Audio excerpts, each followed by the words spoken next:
Sa akademya para sa mga offensive mage, isa ang pinaniniwalaan ng lahat, walang lugar dito ang mga healer. Ngunit iba ang iniisip ni Will.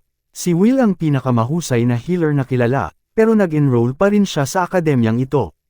Inaasahan ng lahat na babagsak siya ng miserably. May isang guro pa nga na nagpasyang patunayan iyon sa pamamagitan ng isang mock battle. Pagsimula pa lang ng laban, ginamit ng guro ang Earth Magic para ikulong si Will. Ngunit madali niyang iniiwasan ang bawat atake, pinapataas ang kanyang bilis gamit ang Healing Magic. Halos mahuli siya sa isang Earth Trap pero muli siyang nakaiwas at siya naman ang umatake. Isinara ni Will ang distansya at sumugod gamit ang kanyang patalim. Siyempre, walang epekto ang atake.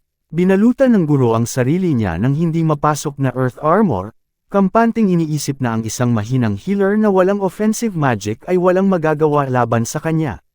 Ngunit alam ni Will kung paano ito harapin. Sa mundong ito, karamihan sa mga mage ay nililimitahan ng kanilang lakas dahil hindi kaya ng katawan nila ang buong kapangyarihan. Kapag lumagpas sa limit na iyon, nagsisimulang masira ang katawan. Pero kung aalisin ni Will ang limiter, kaya niyang magpakawala ng napakalakas na kapangyarihan, kahit kapalit nito ang pagkasira ng sarili niyang katawan. Ayos lang iyon sa kanya. Healer naman siya. Sumugod si Will na may supercharged na kamao. Nabali ang kanyang mga braso habang winuwasak niya ang Earth Armor ng guro. Hindi na nakapag-react ang guro at agad itong nawalan ng malay. Kaya bakit may healer sa akademyang ito? Dahil noong huli, walang silbi ang lahat, at namatay si Will dahil doon.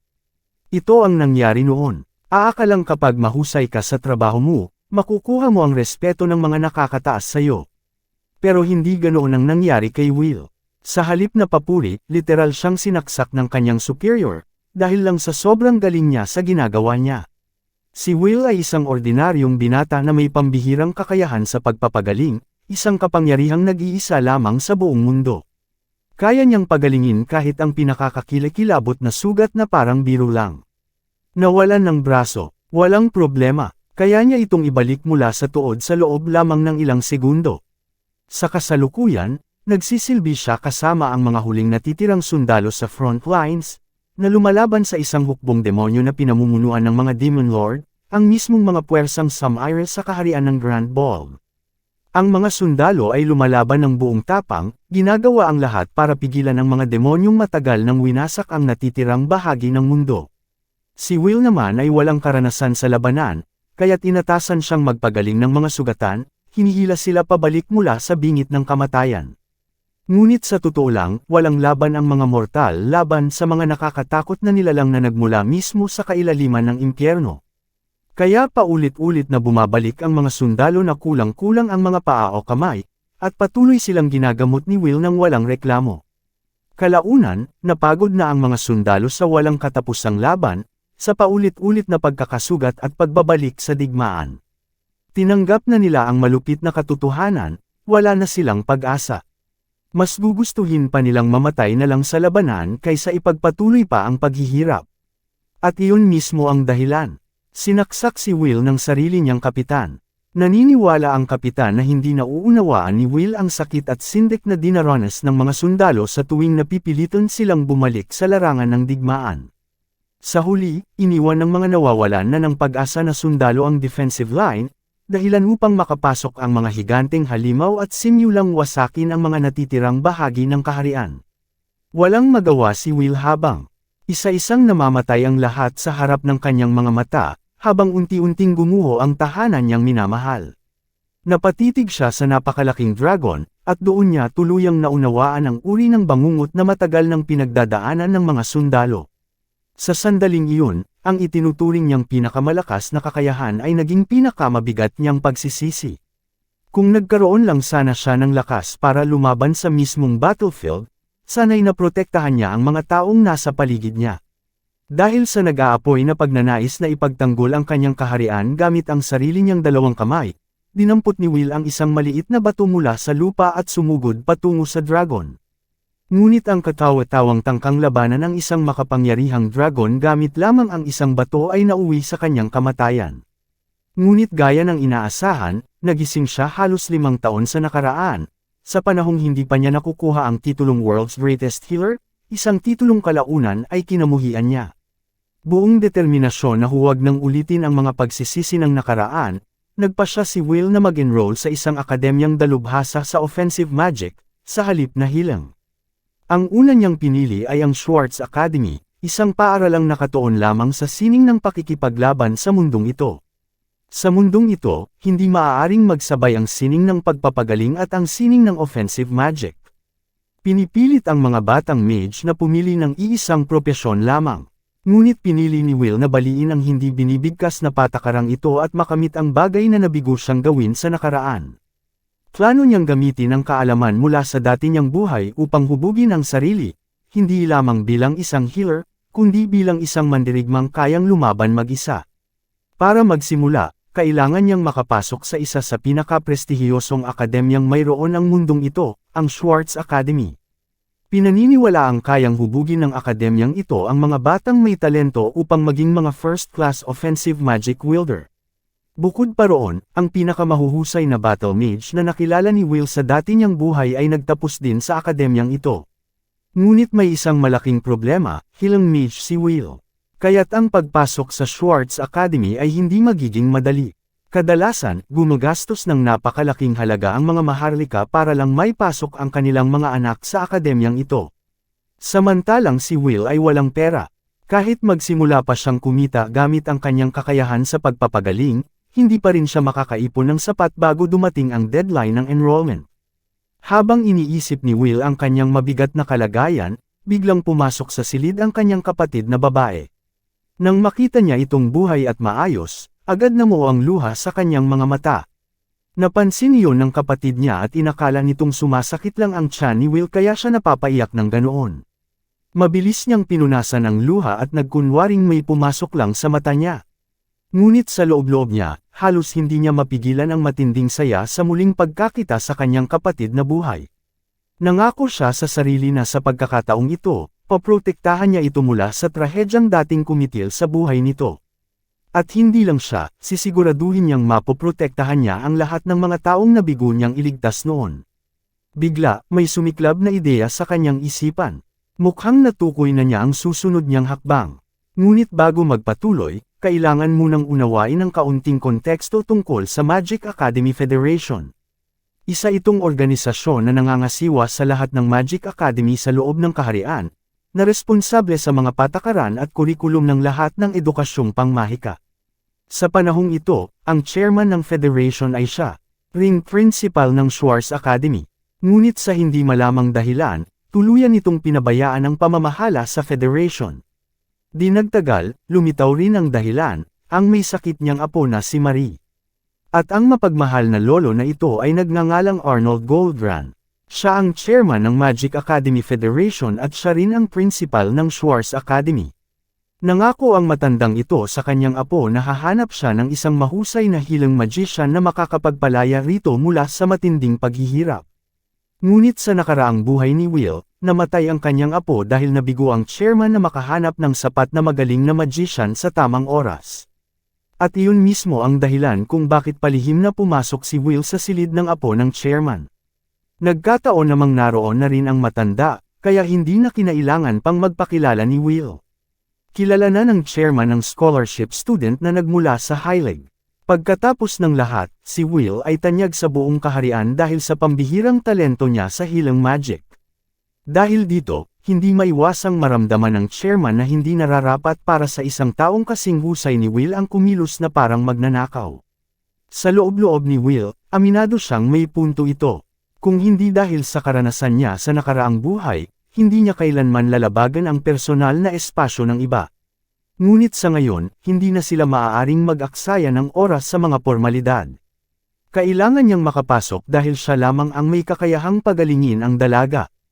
Alam din ng matanda na walang libreng kapalit ang anumang bagay, kaya nais niyang malinaw ang layunin ng binata. Mariing iginiit ni Will na ang oras ay napakahalaga, at ang paggagamot sa dalaga ang dapat mauna bago ang anumang negosasyon.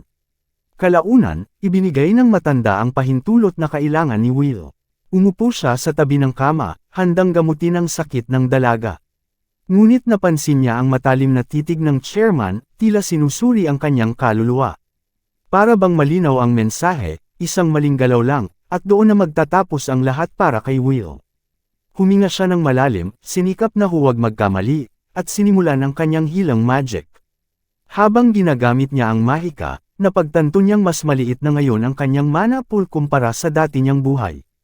Ngunit mas mahalaga kaysa sa dami ng mana ang perpektong pagsasagawa ng mga hilang magic formula, at sa kabutihang palad, malinaw pa rin ang lahat ng iyon sa kanyang isipan. Makalipas ang ilang sandali, tuluyang nagmulat ng mga mata ang apo. Ang unang nakita nito ay ang isang kaakit-akit na binatang tila prinsipe na nagligtas sa kanya mula sa bingit ng kamatayan. Dahil sa hiya, agad siyang namula at tumagilid palayo. Samantala, hindi pa rin makapaniwala ang lolo na ang kanyang apo ay nagising mula sa pagiging comatose. Kinumpirma ng dalaga na siya ay bumalik na sa sarili, at sinabi pa niyang hindi pa raw siya nakakaramdam ng ganito kaginhawang pakiramdam sa loob ng maraming taon. Napuno ng luha ang mga mata ng mapagmahal na lolo, ang matagal nang bumibigat sa kanyang dibdib ay tuluyan nang nawala, at lahat iyon ay dahil kay Will. Maya-maya, naupo ang dalawang lalaki sa sala. Matapos ipahayag ang taos-pusong pasasalamat, handa ang matanda na ipagkaloob ang anumang hiling na mayroon si Will. Tiniyak ni Will sa kanya na hindi siya hihingi ng anumang bagay na labis o imposible, ang kanyang hiling ay ganap na nasa kapangyarihan ng chairman. Sa puntong ito, alam ng lahat na wala nang makakahigit pa kay Will pagdating sa hilang magic. Narating na niya ang rurok, wala nang puwang para sa karagdagang pag-unlad. At iyon mismo ang dahilan kung bakit nais niyang tahakin ang ibang landas ng kakayahan. Ang kanyang hiling, makapag-enroll sa Schwartz Academy. Natural lang na ituring ng matanda. Ang hiling na iyon bilang isang kabaliwan.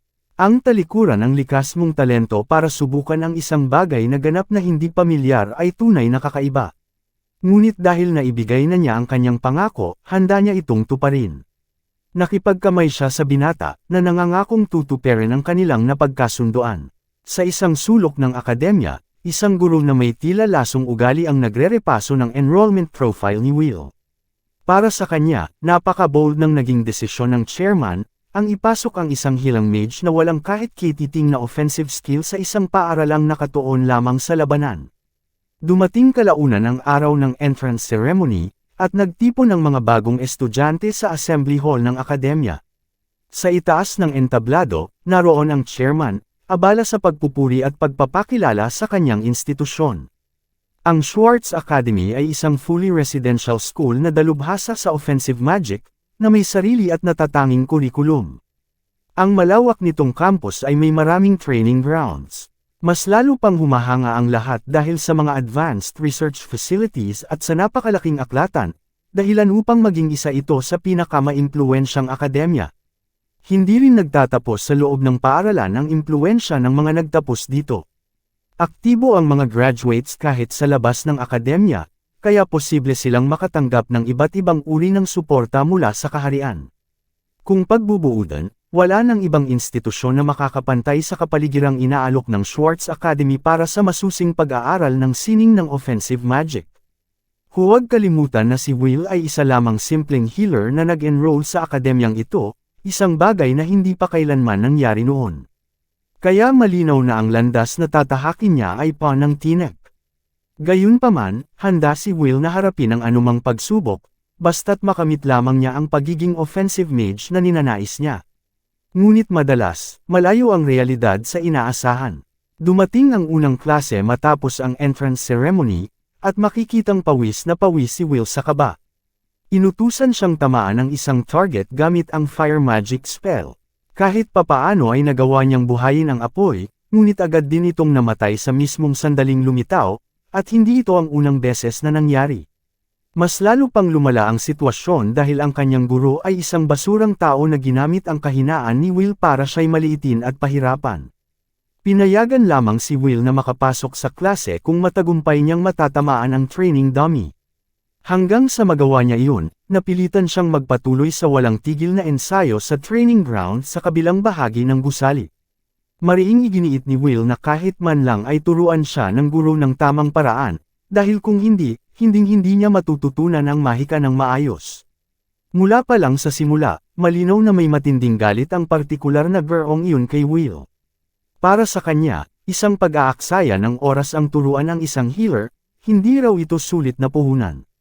Nakiusap si Will na kahit papaano ay payagan siyang makapasok sa library para matuto man lang mula sa teorya. Ngunit muli na namang siya'y hinamak ng girong iyon, minamaliit siya bilang isang simpleng healer at sinasabing wala raw anumang aklat doon na magagamit ng kagaya niya. Sinamantala ang sitwasyon, isang blonding mayabang ang biglang umatake kay Will gamit ang tusong magical back attack, dahilan upang bumagsak siya sa lupa. Hindi man lang niya inaasahan ang biglaang pag-atake.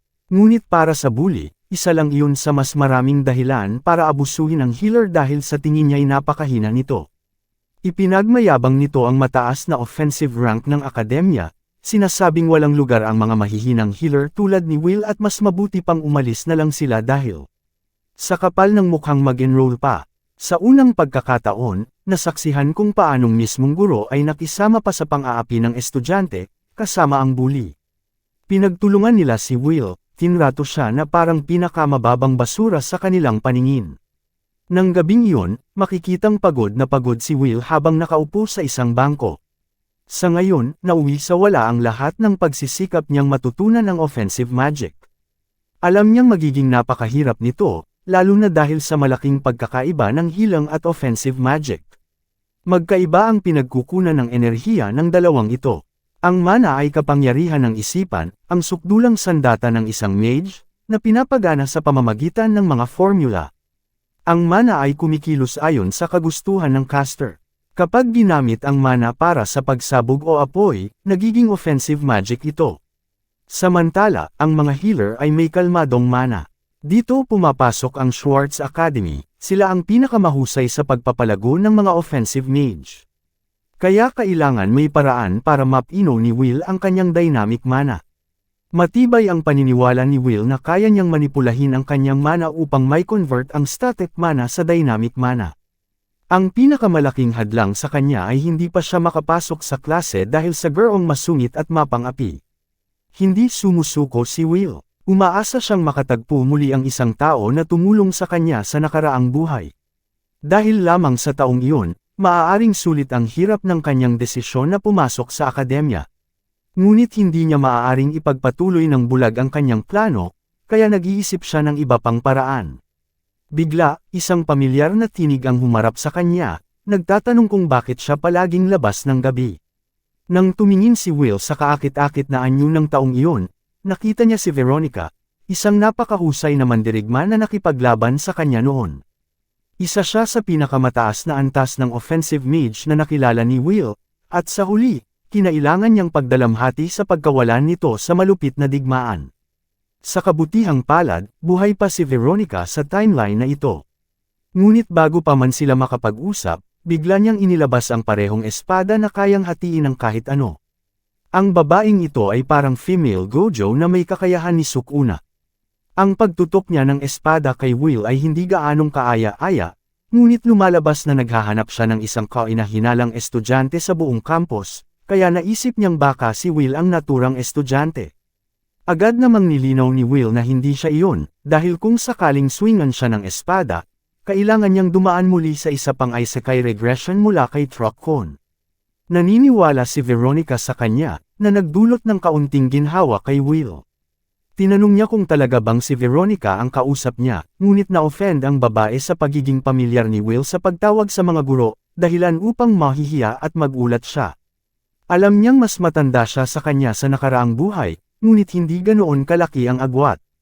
Lumalabas na isa pala siyang prodigy, nakalaktaw ng mga baitang at agad na na-promote bilang professor, na hindi na nakakagulat dahil sa kanyang napakataas na talento. Ito na ang oportunidad na matagal nang hinihintay ni Will, ang shooting star na makakatulong sa kanya na matutunan ang offensive magic. Sa wakas, ipinahayag ni Will ang interes niyang kunin ang klase ni Veronica, alam niyang ito na ang kanyang huling pag-asa. Tinanong niya kung paano ang proseso ng enrollment, ngunit agad siyang tinanggihan. Sinabi ni Veronica na wala pa siyang klase na inihahanda dahil bago pa lamang siyang guro at dati ay na-promote mula sa iba't ibang klase. Wala pa siyang ideya kung paano gumagana ang mga bagay sa akademya para sa taong ito. Sa kasalukuyan, ang posisyon ni Veronica ay bilang assistant instructor na tumutugon sa ilang katanungan. Plano ng akademya na gamitin ang kanyang kabataang isipan upang mas makaugnay sa mga estudyanteng malapit ang edad sa kanya, na magiging malaking suporta para sa kanila. Ngunit ang nakakairita sa kanya ay wala ni isa man sa mga estudyante ang nang-ahas lumapit para kumonsulta. Alam naman ni Will kung bakit, dahil kahit kaunti lang na abala, agad niyang inilalabas ang kanyang nakamamatay na sandata.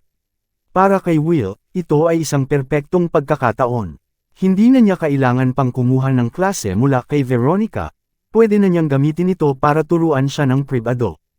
Kaya't nagtanong siya, alam niyang trabaho niya ang sumagot. Diretsa ang tinanong ni Will kung paano niya dapat lapitan ang pag-aaral ng offensive magic bilang isang healer.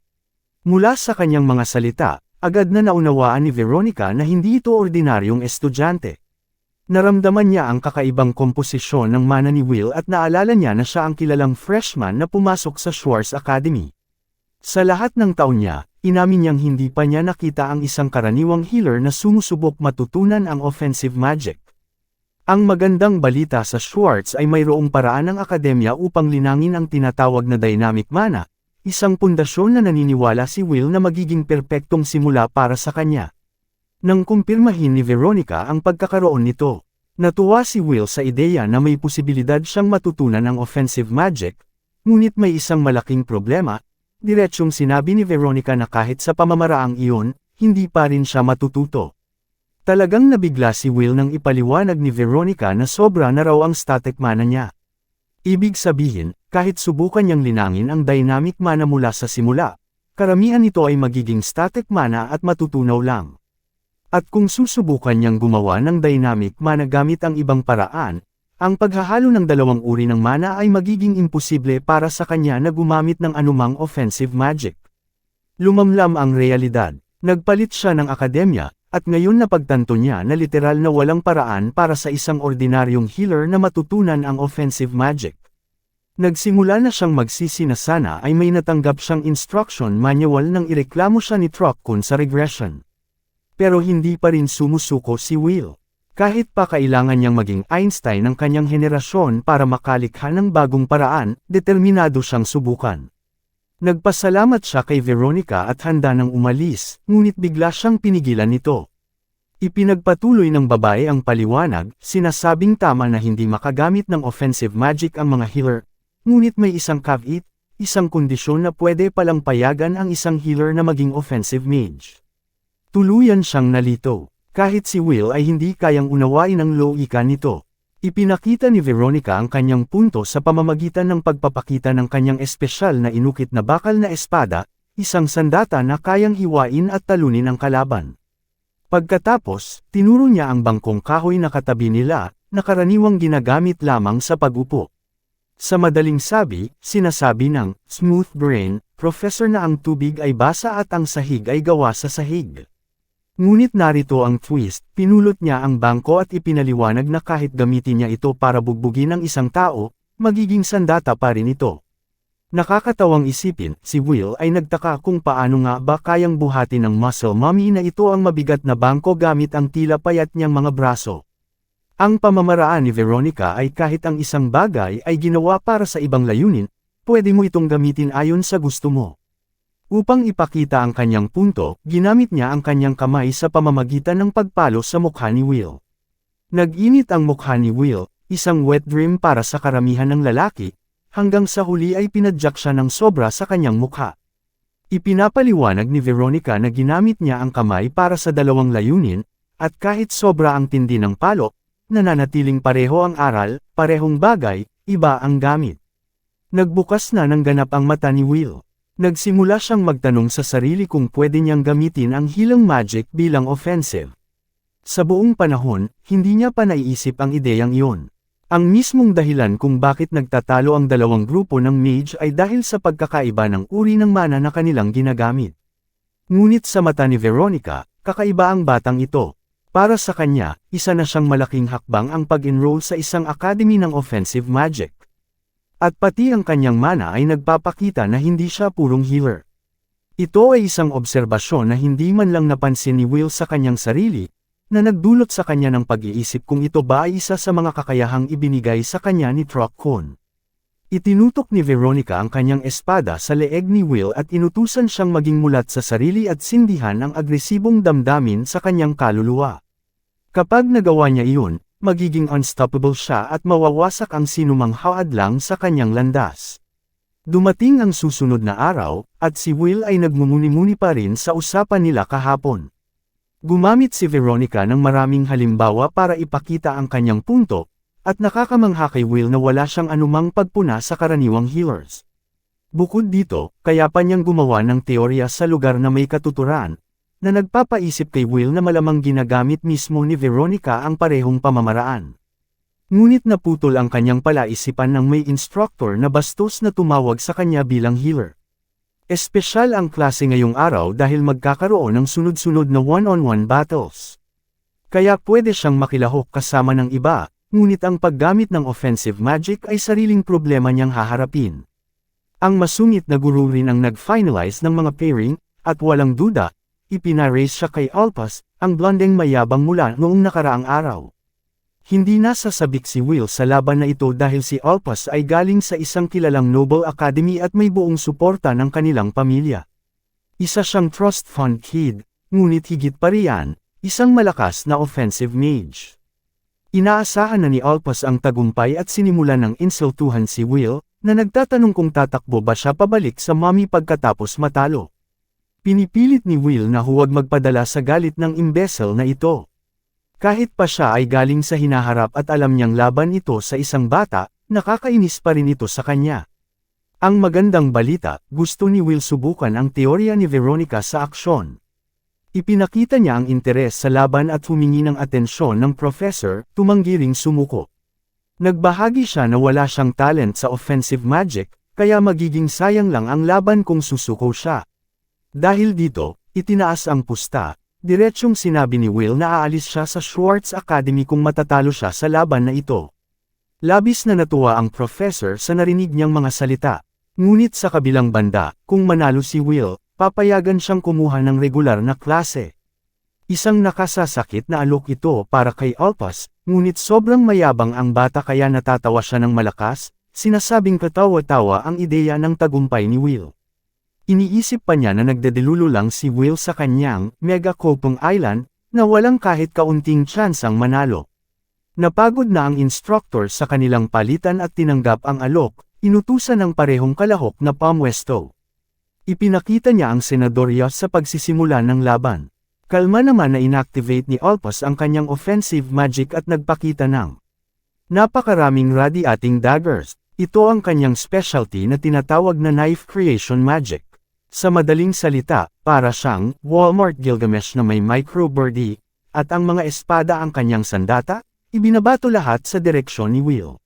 Sinabi niya na walang paraan para makapagtanggol ang isang shitty healer sa kanyang atake. Ngunit narito si Will, nakapose sa parang Buddha, handang i-activate ang kanyang domain expansion. Sa sandaling ginamit niya ang teknik na ito, nagawang abutin ang bilis ng mga dagger at maingat na nailagpas lahat ng ito. Ito ay isang teknik na tinatawag na life manipulation, na ginagamit ni Will upang manipulahin ang mismong asensya ng mga buhay na nilalang sa paligid niya, pinapataas ang kanilang HP sa pinakamataas na limitasyon. Ngunit hindi lamang iyon, maaari rin niyang gamitin ito bilang atake sa parehong pamamaraan. Natarante si Alpas at tinawag ang nangyari bilang isang shitty fluke, pero si Will ay nanatiling nakapose, nagfa-farm ng aura. Nahuli niya ang isang dagger ni Walmart Gilgamesh bago hiwain ang lahat ng iba pagamit ang estilo ni Shiro Emiya. Ang mga sandata ay naputol at wala pa ring nagawang pinsala, pero bagong simula pa lang iyon para kay Will. Sa pamamagitan ng isang dagger lamang, plano niyang tapusin ang laban. Hindi makapaniwala ang mga nanunood. Isang healer na gumagamit ng offensive attack ay tila hindi nila may proseso sa utak. Sa katotohanan, ginagamit pala ni Will ang healing magic bilang atake, hindi pa siya gumamit ng offensive magic talaga. Nasa kritikal na sitwasyon si Alpas, ngunit patuloy na naninira sa kanyang kaalaman, sinasabing pinipigilan niya ang buong laban. Sa totoo lang, kayang paramihin ni Will ang bilang ng mga dagger sa kanyang kontrol, na parang wala itong epekto kay Alpas. Umuulan si Alpas ng mga golden projectiles kay Will sa galit, ngunit casual na hinihiwa ni Will ang bawat dagger. Sa pagtatapos ng depensa niya, lahat ay nagkalat at nasira sa lupa. Akala pa rin ni Alpas na siya ang superior, kaya pinalaki pa niya ang kanyang micro-penis dagger. Sa kanyang anggulo, medyo kainahinala ito, sa tingin ni Will. Naiintindihan niya na mahirap labanan si Alpas dahil sa talento at pagkaintindi nito sa mahika. Upang dagdagan ang komplikasyon at firepower, pinilit ni Alpas na umikot ang kanyang dagger, na parang nagbato siya ng missile kay Will, hiniram niya ang Sakuna's fire arrow furnace technique.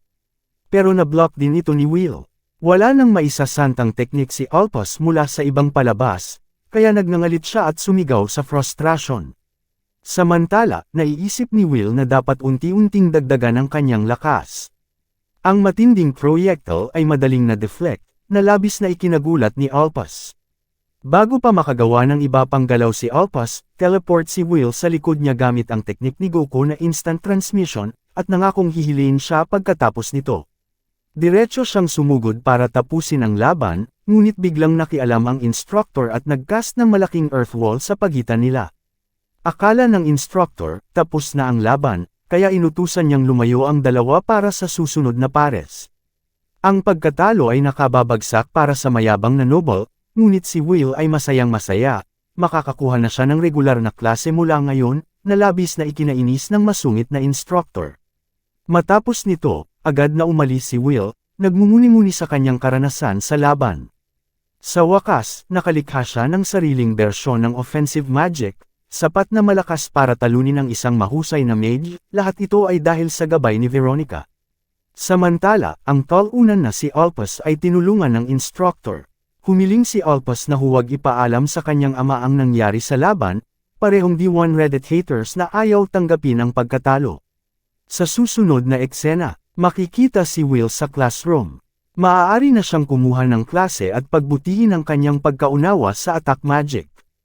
Pumasok ang instructor at sumulyap kay Will bago simulan ang klase.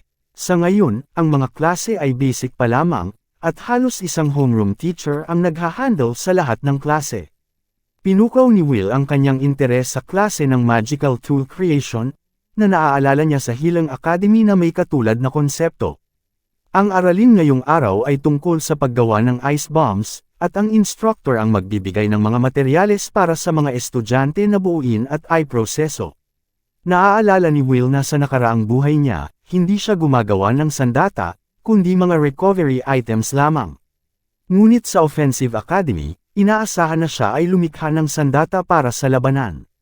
Ang mana na gagamitin para dito ay syempre dynamic mana, ngunit pagdating sa creation, hindi gaanong mahalaga ang uri ng mana. Kaya kahit sobra ang static mana niya, walang magiging problema. Nang tingnan niya ang mga materyales, nakita niya ang yellow, ice golem fragments, at powdered flame branches.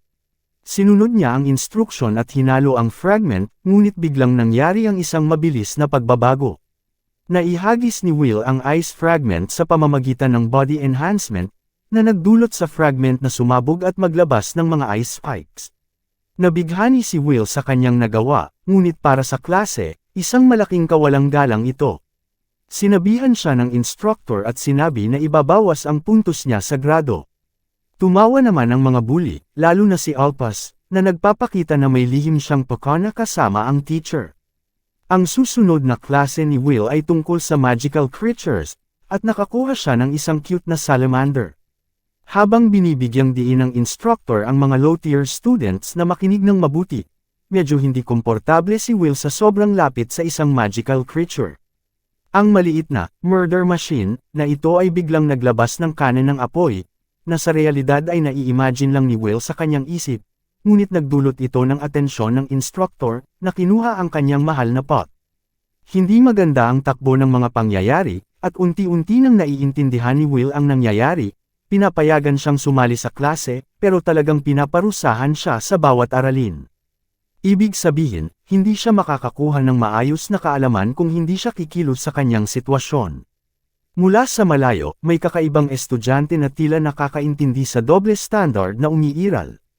Sa klase, nagpapatuloy ang pambubuli, kailangang ipagtanggol ni Will ang sarili mula hindi lamang sa mga estudyante kundi pati na rin sa mga instructor. Mga nakakatawang out-of-syllabus questions, at ang kanyang mga puntos ay tuluyang nabasag. Pagkatapos ng klase, nakakita siya ng tambak ng basura sa kanyang silid. Nang subukan niyang kausapin ang supervisor tungkol dito, pinarusahan pa siya ng higit, kinuha ang kanyang karapatan sa hapunan. Parang niluluto si Will mula kaliwa, kanan, at gitna. Bumagsak siya sa kanyang silid, napagtanto na ang academy na ito ay puno ng haters. Sa tuwing may positibong hakbang na nagawa siya, kailangan niyang harapin ang napakaraming bagong hamon para makalusot muli. Naiintindihan ni Will na ang kasalukuyang bilis ng kanyang progreso ay malaki ang naitutulong sa kanya, at ayaw niyang abalahin pa siya ng mga bully. Ang pinakamaganda, nakipaglaban siya sa isa sa kanila at nanalo, kaya may matibay na ebidensya na kaya niyang maging attack mage na matagal na niyang pinangarap. Nakatuon sa positibo, naaalala ni Will na nakuha na niya ang kanyang textbook, kaya maaari na siyang mag-review ng homework at mag-aral ng maayos. Dumating ang sumunod na araw, at sa kanyang labis na pagkagulat, walang teacher o ibang tao sa paligid. Dapat ay dumating na ang instructor sa oras na iyon, pero isa lang estudyante ang malapit sa kanya. Para bang ang biglaang pagbabago ng schedule ay hindi ipinahayag sa ilang estudyante. Nainis, lumapit si Will sa babae upang makipag-usap, na nagulat siya sa biglang paglapit. Gusto lang ni Will malaman kung nagbago ba ang klase overnight, at mukhang iyon nga ang dahilan. Ayaw ng instructor sa ilang estudyante, at kasama siya sa listahan, kaya parehong "ko" ang dalawa. Sa kabila ng takot ng babae, inalok ni Will ang kanyang kamay ng masaya bilang tanda ng pagkakaibigan. Nabigla ang babae at yumuko bilang pagpapakita ng lubos na respeto sa kanya. Ipinakilala siya bilang Erica Glenn, ang unang kaibigan na nakilala ni Will sa bagong academy. Para sa kanya, normal lang na wala siyang kasama sa simula, lalo na't late siya sumali sa klase at isa lamang healer. Ipinapakita ni Erica na palaging pinag-uusapan kung gaano kaina ang mga healers, na labis na nakakapagtaka kay Will. Hindi siya isa na palaging ipinagmamalaki ang mga kaibigan, kahit na isa siyang offensive mage. Sa pamamagitan ng pagmamasid sa kanyang personalidad, naiintindihan ni Will na ang matinding diskriminasyon laban sa mga healers ay tila kultura ng Schwartz Academy. Totoo na ang mga offensive mages ay nakikipaglaban sa front lines, kaya may dahilan silang panghusgahan ang mga healers na nananatili sa likod. Kahit sa nakaraang buhay niya, nakilala si Will bilang isang tanyag na healer para sa kaharian, at may kredibilidad noon. Ngunit dito sa Attack Academy, iba ang kalakaran, matutunaw siya sa diskriminasyon ng academy kung hindi siya lalaban. Tinanong ni Erica ang intensyon niya sa pagpasok sa Offensive Academy. Inayos ni Will ang kanyang mga iniisip at sumagot na hindi niya tinatanggap ang kanyang realidad bilang ipinanganak na healer at balak niyang sumali sa front lines. Nakakaantig ang dahilan niya, ngunit nilinaw ni Will na may personal siyang dahilan na sumusuporta sa desisyon niyang ito. Tungkol naman sa layunin ni Erica, lumalabas na siya ay mula sa isang maliit na noble family sa kanayunan. Wala raw silang ipinanganak na anak na lalaki, kaya inisip ng kanyang mga magulang na mauuwi sa katapusan ang kanilang bloodline. Dahil dito, kinuha ni Erica ang kanyang sariling hakbang, iniisip niyang kung magiging isang makapangyarihang attack mage, maaari siyang maging head ng pamilya sa pamamagitan ng status lamang. Sa pananaw ni Will, makatwiran ang layuning iyon. Ngunit ang problema ni Erica, wala siyang gaanong talento sa magic. Wala rin siyang kaibigan at nabubuli sa klase. Sa kabutihang palad, masaya siyang magkaroon ng kaibigan kay Will, tinatawag siyang underachiever ngunit laging nagbibigay ng comfort kahit mababa ang grado niya. Kahit na tila binabali-balikan si Will sa lahat ng bagay, biro lang ito ni Erica. Pinapaalala ni Will sa kanya na matutugunan ang kanyang mga inaasahan sa tamang panahon, nang hindi na masyadong ipinaliwanag. Dinala niya si Erica sa ibang classroom kung saan talaga nangyayari ang klase. Nakahanap sila ng daan patungo sa totoong klase, ngunit gaya ng inaasahan, itinuturing sila ng instructor na late. Humingi ng paumanhin si Will sa hindi niya kaalaman tungkol sa biglaang pagbabago ng schedule, ngunit matigas ang ulo ng instructor at hindi pinatawad sila. Bilang parusa, nagdesisyon ang instructor na bigyan si Will ng isa pang tanong. Malas para sa kanya, alam na ni Erica na hindi pa nasusundan ni Will ang karamihan sa mga nakaraang klase, kaya hindi siya makakaalam ng sagot. Tumingin si Will sa board at pinag-isipan ang problema sa kanyang isip, habang binibigyang diin ng teacher na ibabawas ang puntos kung mali ang sagot. Pinagtawanan pa ni Olpus si Will, alam niyang malapit na itong bumagsak. Ngunit malalim sa konsentrasyon si Will. Kinuha niya ang chalk at nagsimulang magsulat ng mabagsik sa board. Bawat salita ay nakakuha ng atensyon ng buong klase, kahit si Olpus iniisip na pagpapakita lang ito. Sa katotohanan, natuklasan ni Will ang tamang configuration, na nagbigay liwanag sa magic circle sa board. Nabigla ang lahat at napahinto ang buong silid, pati ang masungit na instructor. Napilitang aminin ng teacher na tama ang sagot, na labis na ikinagulat ni Olpus at pati na rin ni Erica. Walang makapaniwala na na-decode ng bagong estudyante ang sagot kahit na namiss niya ang lahat ng klase. Pagkatapos ng nakakainis na klase, agad na tinanong ni Erica kung paano niya nasolusyonan ang tanong. Ipinaliwanag ni Will na madali lang ito dahil natutunan niya ito mula sa textbook. Nabasa na niya ang libro, kaya alam niya ang aasahan. Ang pinakagulat kay Erica, nabasa at natapos ni Will ang buong libro sa isang gabi lamang, at tinawag niya itong isa sa pinakamahusay na libro sa offensive magic. Saklaw nito ang parehong fundamental at advanced applications, lahat ay detalyado. Kaya niyang pag-aralan ito ng mag-isa, ngunit kung walang kaunting pagkaunawa sa magic, magiging mahirap basahin ang libro. Mabuti na lang, palaging mahusay si Will sa theoretical studies, kaya nagawa niyang maintindihan ito ng walang gaanong hirap. Natutunan niya ang lahat tungkol sa offensive magic sa isang gabi, binasa ito na parang isang kathang-isip na nobela. Habang naaaliw si Will, si Erica naman ay medyo natataranta. Ang librong natutunan niya sa isang gabi ay itinuturing na boogeyman ng academy, isang bagay na hindi basta maisasali ng walang gabay ng teacher. Nagsisimula ng magsisi si Erica sa kanyang unang palagay na pagtawag kay Will na isang failure, at napagtanto niyang siya ang tunay na bottom feeder sa paligid. Ayaw ni Erica na iwan siya ni Will sa pinakababang ranggo, habang tiniyak naman ng ating bida na tuturuan niya ito sa lahat ng mahihirapan siyang aralin. Pagkatapos ng lahat, sila ay besties sa parehong klase. Nagsimulang ngumiti si Erica, masaya sa alok na tulong ni Will. Sa totoo lang, ang dahilan ni Will sa pagpasok sa academy ay para sa kanyang mga layunin, hindi para magbonding sa kapangyarihan ng pagkakaibigan. Ngunit dahil mag-isa siya, kailangan niya si Erica. Kaya sinabi niya sa kanya ang isang pabor na kailangan niyang gawin. Ang susunod na klase ay ang General Offensive Magic, Class 1, na hindi pa niya napapasa noon, at ito rin ang pangunahing dahilan kung bakit hindi niya na-access ang ibang klase.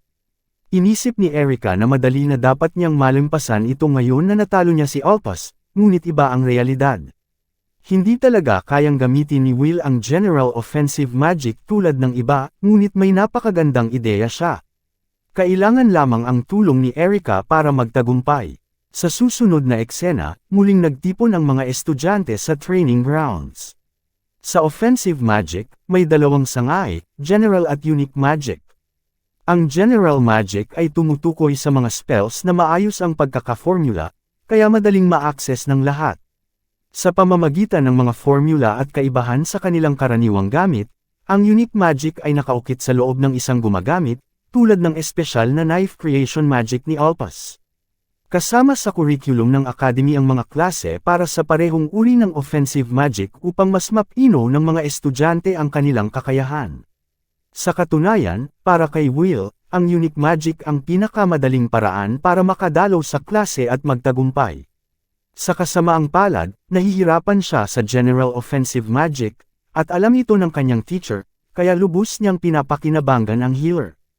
Pinupuri ng instructor si Will sa kanyang theoretical skills at nagtatanong kung paano siya magpe-perform sa practicals. Pagkatapos ng lahat, inaasahang mabibigo si Will sa klase kung hindi niya magagamit kahit ang basic magic. Binibigyang diin ng instructor na walang pagkakaiba ang assignment sa mga naunang pagsubok, ang layunin ay ang pagtama sa target. Muling minamaliit si Will ng instructor, tinawag ang gawain na extremely basic task. Nang mab-I-go siya sa isang ganitong fundamental na aralin ng academy, hindi siya makakagraduate.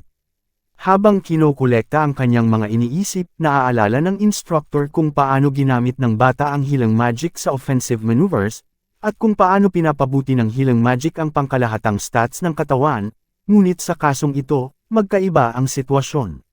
Dahil hindi magagamit ni Will ang isang bagay tulad ng offensive magic, gusto lang ng instructor na mawala ang bata at sumuko sa klase. Pero hindi aalis si Will, sa halip, ngumiti siya sa sitwasyon. Labis na nagulat ang instructor nang makita niyang ang kamay ni Will ay natabunan ng apoy. Walang paliwanag sa mundo kung paano nagagawa ng bata ang ganoong magic, ngunit huwag magpalinlang, ito ay bahagi lang ng tusong taktika ng ating protagonista. Ang buong strategy ni Will ay nakasalalay kay Erika. Ginawa niya ang fireball gamit ang bersyon ni Erika ng General Offensive Magic, at sa kanya ito ipinasok sa buntot ng salamander. Maingat niyang ginagamit ang auto hilang para palakasin ang apoy, tinatago ito sa kanyang kamay, katulad ng ginagawa ni Gojo Satoru sa reverse curse technique para sustainin ang limitless infinite hilang.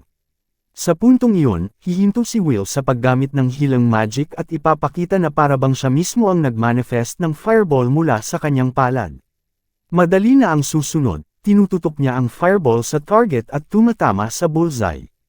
Nangyari ang kagulat-gulat, ang instructor ay nanginginig sa tuwa at pagkabigla, at kumbinsidong si Will ang nagcast ng offensive magic. Agad na nakakuha si Will ng passing grade at nag-applaud si Erika, habang litong-lito ang mga nanunood. Pinakalalo, galit na galit si Alpas. Pagkatapos ng klase, hinarap niya ang teacher para sa paliwanag, ngunit wala sa kanila ang may ideya kung ano ang nangyari. Walang lohikal na paraan para natutunan ni Will ang General Offensive Magic. Nasaktan ang ego ni Alpas dahil sa pagkatalo, at galit na galit sa healer. Handa pa siyang reklamo sa kanyang ama para sirain ang klase. Nagulat ang teacher sa tindi ng puwersa ni Alpas. Habang papalayo ang proud noble, iniutos niya sa instructor na gawin ang lahat para alisin ang healer sa kanilang klase. Sa pagkakataong iyon, nahuli sa sagabal ang douchebag teacher. Dahil ang paglabag sa mga patakaran ay may kaakibat na panganib na madiskubre, nagdadalawang isip ang instructor. Sa kabilang banda, maraming oras na rin ang ginugol niya para makuha ang kanyang posisyon sa academy, kaya ayaw niyang mawala ito ngayon. Pinag-isipan niya ang panganib at napagpasyahan niyang mas mabuting subukan at alisin ang healer na tila nagtatangkang iwan ang marka niya sa academy. Nagkaroon ng generational beef ang instructor sa isang 15 taong gulang na estudyante, at sa huli, pinasya niyang aksyonan ito sa kanyang sariling paraan. Pagkatapos ng klase sa training grounds, tinawag ng instructor si Will na mag-isa. Binanta siya, pero si Will, sobrang dense at hindi alam ang sitwasyon, ay tinanggap ito na parang papuri. Ipinaliwanag ng instructor na gusto niyang pababain ang kumpiyansa ng bata, lalo na't nakaligtaan nito ang maraming klase nung unang dating sa academy. Hindi naman kasalanan ni Will iyon, dahil ang verong ito mismo ang tumangging payagan siyang kumuha ng mga klase noon.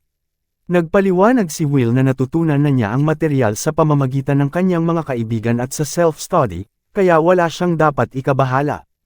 Pero walang pakialam ang tyrannical teacher sa paliwanag niya, naniniwala itong kailangan ng bagong leksyon para kay Will. Ang laman ng mock battle ay itinakda mismo ng instructor, kaya't ang laban ay magiging formal at tila lehitimong pagsusulit. Medyo hinala kay Will na kailangan niyang makipaglaban sa isang guro nang walang malinaw na dahilan, at alam ito ng instructor kaya binigyan niya ang bata ng handicap. Kung makakagawa si Will ng kahit isang tama, ituturing siyang panalo sa mini-exam na ito. Sa ganitong kondisyon, inaasahan ng guro na hindi tatakbo ang bata at sisisihin ang laban. Siyempre, hindi kailanman pumasok sa isip ni Will ang talo, sobrang kumpiyansa siya sa kakayahan niya.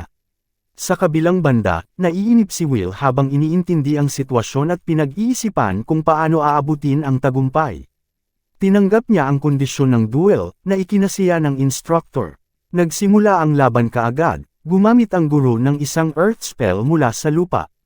Sa kabutihang palad, may kaunting alam si Will sa estilo ng kanyang guro, espesyalista ito sa earth magic, kaya mabilis niyang naiiwasan ang unang atake. Ngunit lumalaki ang parehong strike at pinilit siyang umiwas muli.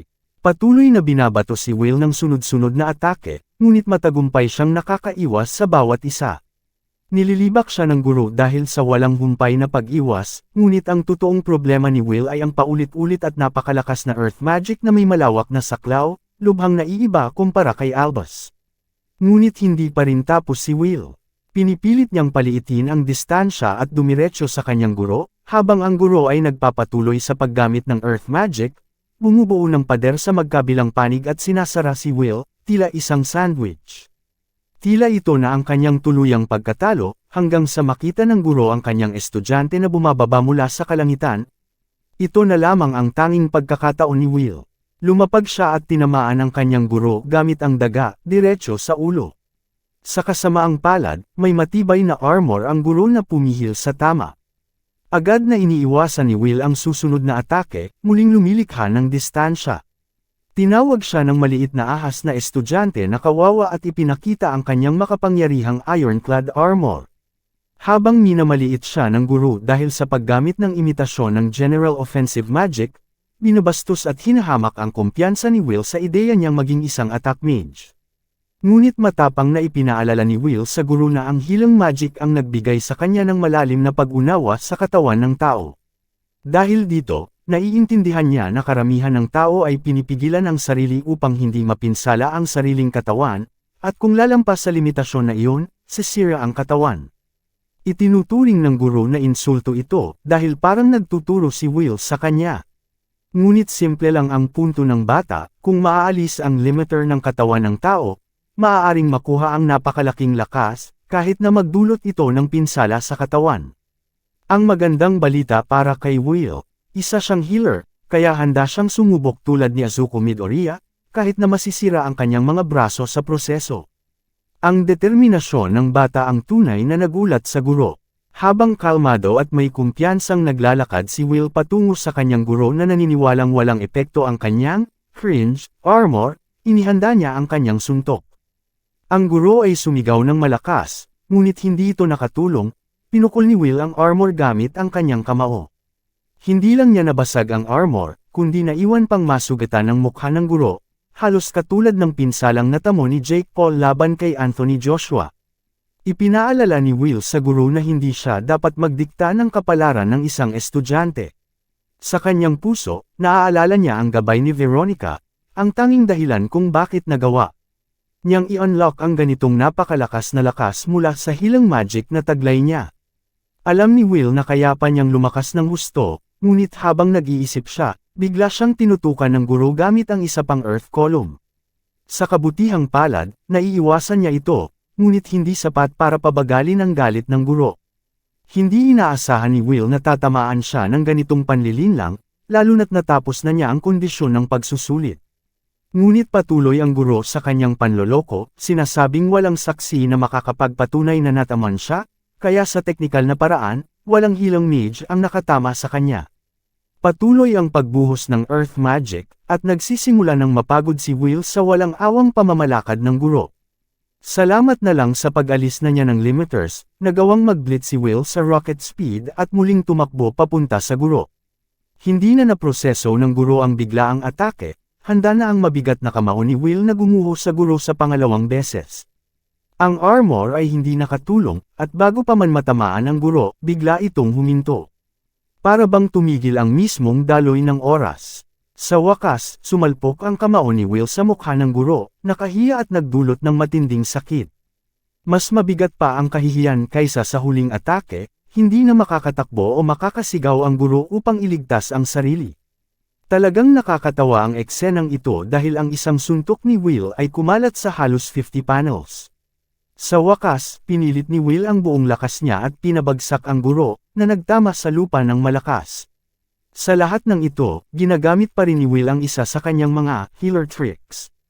Ipinakikilala niya sa guro ang tunay na nangyari, ipinaliwanag na sa totoong mundo, ilang saglit lang ang lumipas, ngunit hindi tulad ng guro niya na hindi nagpapaliwanag, malinaw niyang ibinahagi kung ano ang nangyari. Nang matama ang kamao ni Will, inactivate niya ang isang illusion enhancement spell, karaniwang ginagamit upang pagalingin ang mga taong may mahina ang pandama tulad ng paningin. Ngunit kamakailan, ginagamit na rin ni Will ito sa laban upang mapabilis ang kanyang reaksyon at bilis. Sa pamamagitan nito, maaaring manipulahin ang pandama ng kalaban, para isipin nilang 1 segundo ay parang 100 segundo. Ginagawa nitong mas matindi at masakit ang atake, parang torture sa kalaban.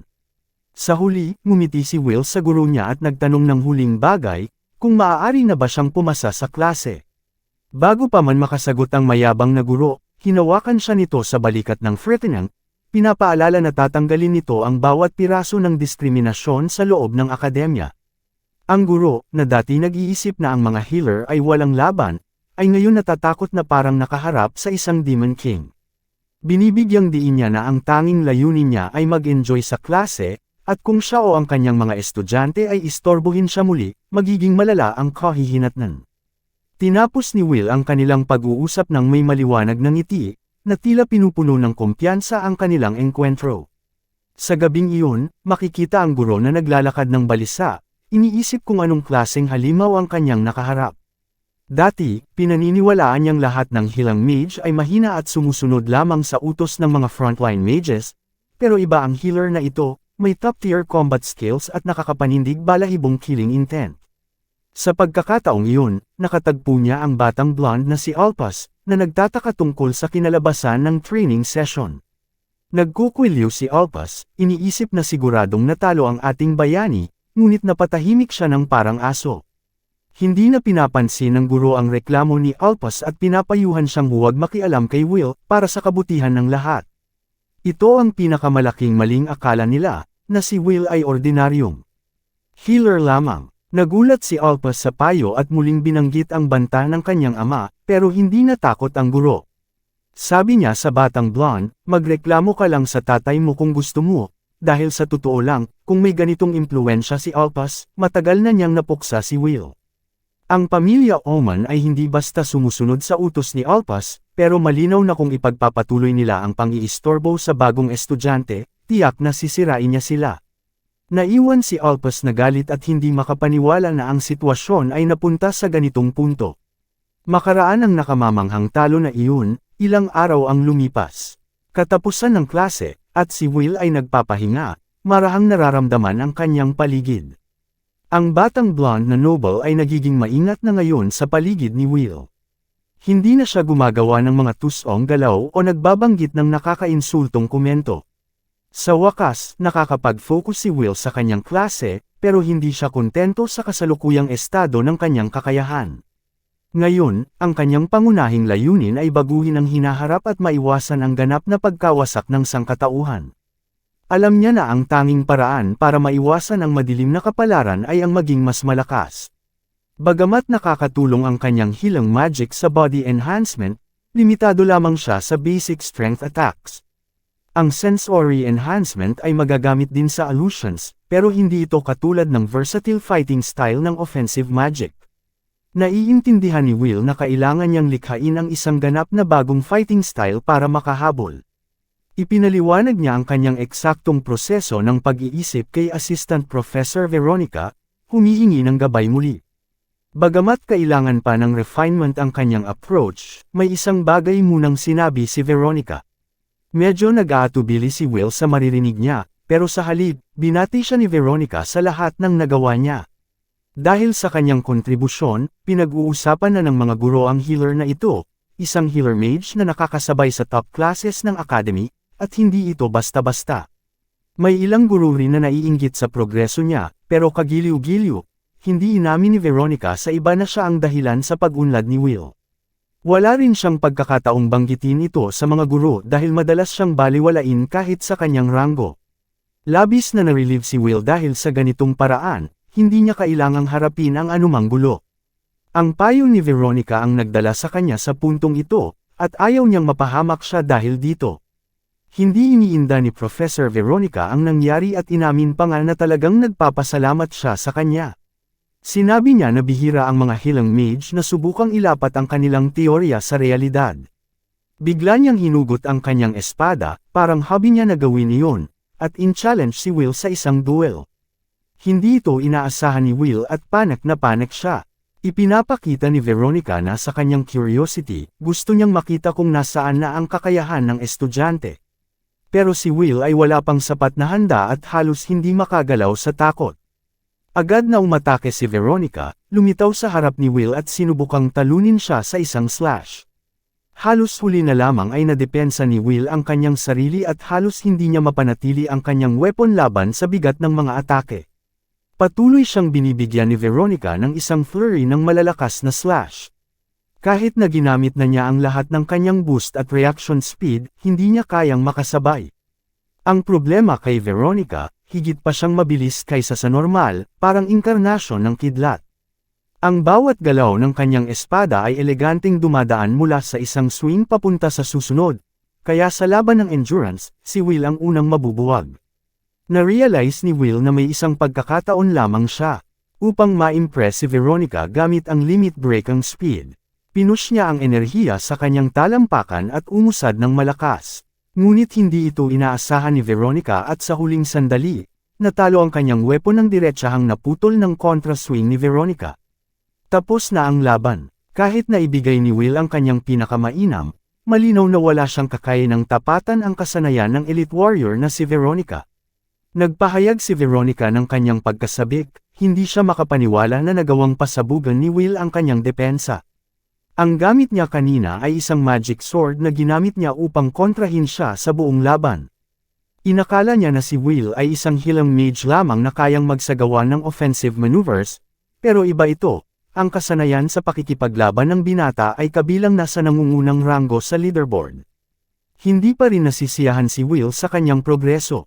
Tuloy-tuloy na sinusuportahan ni Veronica ang kanyang ambisyon at determinasyon na maging mas malakas, at nauunawaan niya na ang enhancement lamang ay hindi ang huling layunin. Inamin ni Will na sinusubukan niyang alisin ang limiter ng kanyang katawan, pero napatunayan sa kanilang laban na hindi iyon sapat. Gumawa ang propesor ng isa pang paghahambing, sinasabi na ang layunin ng espada ay higit pa sa simpleng pag-swing, maaari itong itulak, ihagis, at ganoon din ang healing magic, dapat magkaroon ng ganoong versatility. Sa kasamaang palad, bagamat nag-iisip si Will ng katulad na ideya, hindi niya pa rin ito mabuo ng tama. Ipinaliwanag ng magandang swordswoman na ang kulang ni Will ay ang tunay na karanasan sa pakikipaglaban. Kulang siya sa intuit ayon para maunawaan kung ano ang kahulugan ng labanan. Sa pananaw ni Veronica, ang karanasan ay mas mahalaga kaysa kaalaman kapag tama ang aplikasyon. Kahit sa kanilang kasalukuyang laban, napansin ni Will ang isang maliit na bagay na ginamit niya, na nagsilbing gabay sa kanyang pag-unawa sa kanyang payo. Tinanong ni Will kung dapat ba siyang magkaroon pa ng mga mock battles laban sa propesor. Nagustuhan ni Veronica ang ideya, ngunit inirekomenda niya na makilahok siya sa isang monster subjugation training mission. Nalito si Will sa simula, ngunit mauunawaan niya na magkakaroon siya ng malapitang karanasan sa isang buhay at kamatayan na sitwasyon sa pakikipaglaban. Ito rin ang parehong uri ng kompetisyon na naranasan ni Veronica sa 3 academies ng Schwartz. Nagmamayabang ang 3 academies na Hylek at Zilburn sa kanilang offensive, defensive, at swordsman na estilo. Ang mga estudyante rito ay inaasahang magsasagawa ng subjugation request sa Hylich Academy. Hindi nakibahagi si Will sa mismong misyon noon, pero ngayon may pagkakataon siyang labanan ang mga nakakatakot na halimaw at makakuha ng karanasan laban sa paparating na kapahamakan. Pinanghahawakan ni Will ang kanyang determinasyon para sa kanyang kauna-unahang subjugation mission. Pinapanood siya ni Veronica ng may interes, pinaaalalahanan siya sa mga kondisyon ng partisipasyon, kailangan niyang patunayan ang kanyang kakayahan sa selection exam. May bali-balita ring umiikot tungkol sa isang prodigy sa mga first-year students. Ang bagong layunin ni Will ay makamit ang pinakamataas na pwesto sa selection process laban sa kanyang mga kaklase. Tinanong niya ang mga detalye ng selection exam. Ang simpleng pamantayan ay maglalaban-laban ang mga kandidato, karaniwang 100 ang nagboboluntaryo, upang ipakita ang kanilang galing at mapili ang pinakamahusay sa pinakamahusay. Unti-unti ring naiirita si Will sa palaging pagtutok ng paaralan sa pakikipaglaban. Sa Heilong Healing Academy, ilang voluntaryo lang ang sumali, ibig sabihin ay pwede kahit sino, pero iba ang format sa Schwartz Academy na may selection process. Naalala ni Will ang mga magagandang alaala sa Healing Academy, iniisip kung kumusta na ang kanyang dating guro ngayon. Bumalik si Veronica sa pag-uusap tungkol sa prodigious na estudyante, na ang antas ng kakayahan ay lampas pa sa ilan sa mga instructor. Ibig sabihin, hindi madali para kay Will na makuha ang pinakamataas na pwesto, kaya't napaisip siya kung personal na ba niyang nakilala ang estudyante. Sa kasamaang palad, hindi pa niya nagawang makilala ang batang ito dahil likas itong iwasan ng mga guro, kumikilos na parang mas mahusay siya kaysa sa kanila, at hindi man lang lumalapit para magtanong kay Veronica. Bukod dito, nakakakilabot pa rin si Veronica sa kanyang presensya. Pinangako ni Veronica kay Will na tutulungan niya ito sa kanyang pagsasanay para sa exam, na labis na kapagpasaya sa bata dahil siya lamang ang tanging pagkakataon niya upang mas maging mahusay. Lumipas ang panahon at dumating ang araw ng selection exam. Pumasok si Will sa arena, napapansin kung gaano kabilas ang panahon mula noon, at nararamdaman niya ang higit na tiwala sa sarili matapos makumplito ang lahat ng kanyang paghahanda. Habang nakikisalamuha, may isang tinig ang tumawag sa kanya, si Chairman Arnhelm, ang punong guro ng Magic Academy Alliance. Masayang iniulat ng chairman na patuloy ang pagpapagaling ng kanyang apo mula nang siya'y pagalingin ni Will, at humingi pa ng paumanhin sa hindi agad pag-aasikaso sa bata kahit na nailigtas niya ang buhay ng apo. Ipinaliwanag ni Will na, kahit nahirapan siya sa mga hamon ng academy noong una, ngayon ay ganap na niyang nakasabay at nakibagay ng walang anumang problema. Sa katunayan, determinado si Will na makuha ang unang pwesto sa selection exam, isang marangal na layunin na ikinabilib ng chairman. Ngunit naantala ang kanilang usapan nang dumating ang party pooper, isang instructor, na winawasak ang sinabi ni Will sa pamamagitan ng pagtawag dito na biro lamang. Inisip ng instructor na minamaliit ng batang ito ang kanyang klase ng sobra, at sa pamamagitan, si Baudry ng field training supervisor para sa event. Kagiliw-giliw, nakilala na ni Will si Baud sa kanyang nakaraang buhay. Kilala si Baud bilang Violet Lightning, bantog sa kanyang kahangahangang hero class result sa Great War. Sa kasamaang palad, hindi kailanman nagkasundo ang dalawa, at hanggang ngayon ay nararanasan pa rin ito. Ang parehong matipuno at brooding na macho mage ay tinataboy ang healer sa pamamagitan ng pagbibigay diin na puno ng fighting geniuses ang mundo, at ang training ay maliit na bato lamang kumpara rito. Binalaan niya si Will ng tahasang panlalait sa harap nito, idiniin na wala itong tsansa na manalo. Bilang healer, hindi tumugon si Will, habang pinayuhan ng chairman na pag-usapan ang kanilang argumento sa mismong exam at hindi bago pa man ito. Ngunit iginiit ng instructor na tinuturuan lamang niya ang batang ito at binigyang diin na ang tunay na magwawagi sa exam ay yaong magbibigay ng seryosong laban mula sa kanyang klase. Ang batang lalaki ay tunay na kakaiba, parang kopya lang mula sa Genshin Impact. Si Darius Blue Note ang prodigy na hinahangaan ng lahat at may mataas na inaasahan, at siya rin ang kauna-unahang haharapin ni Will para sa unang pwesto sa selection exam. Matindi ang kompetisyon, at sabik ang chairman na masaksihan ito, nakatitig lang sa isa't isa nang hindi nasasayang ang oras.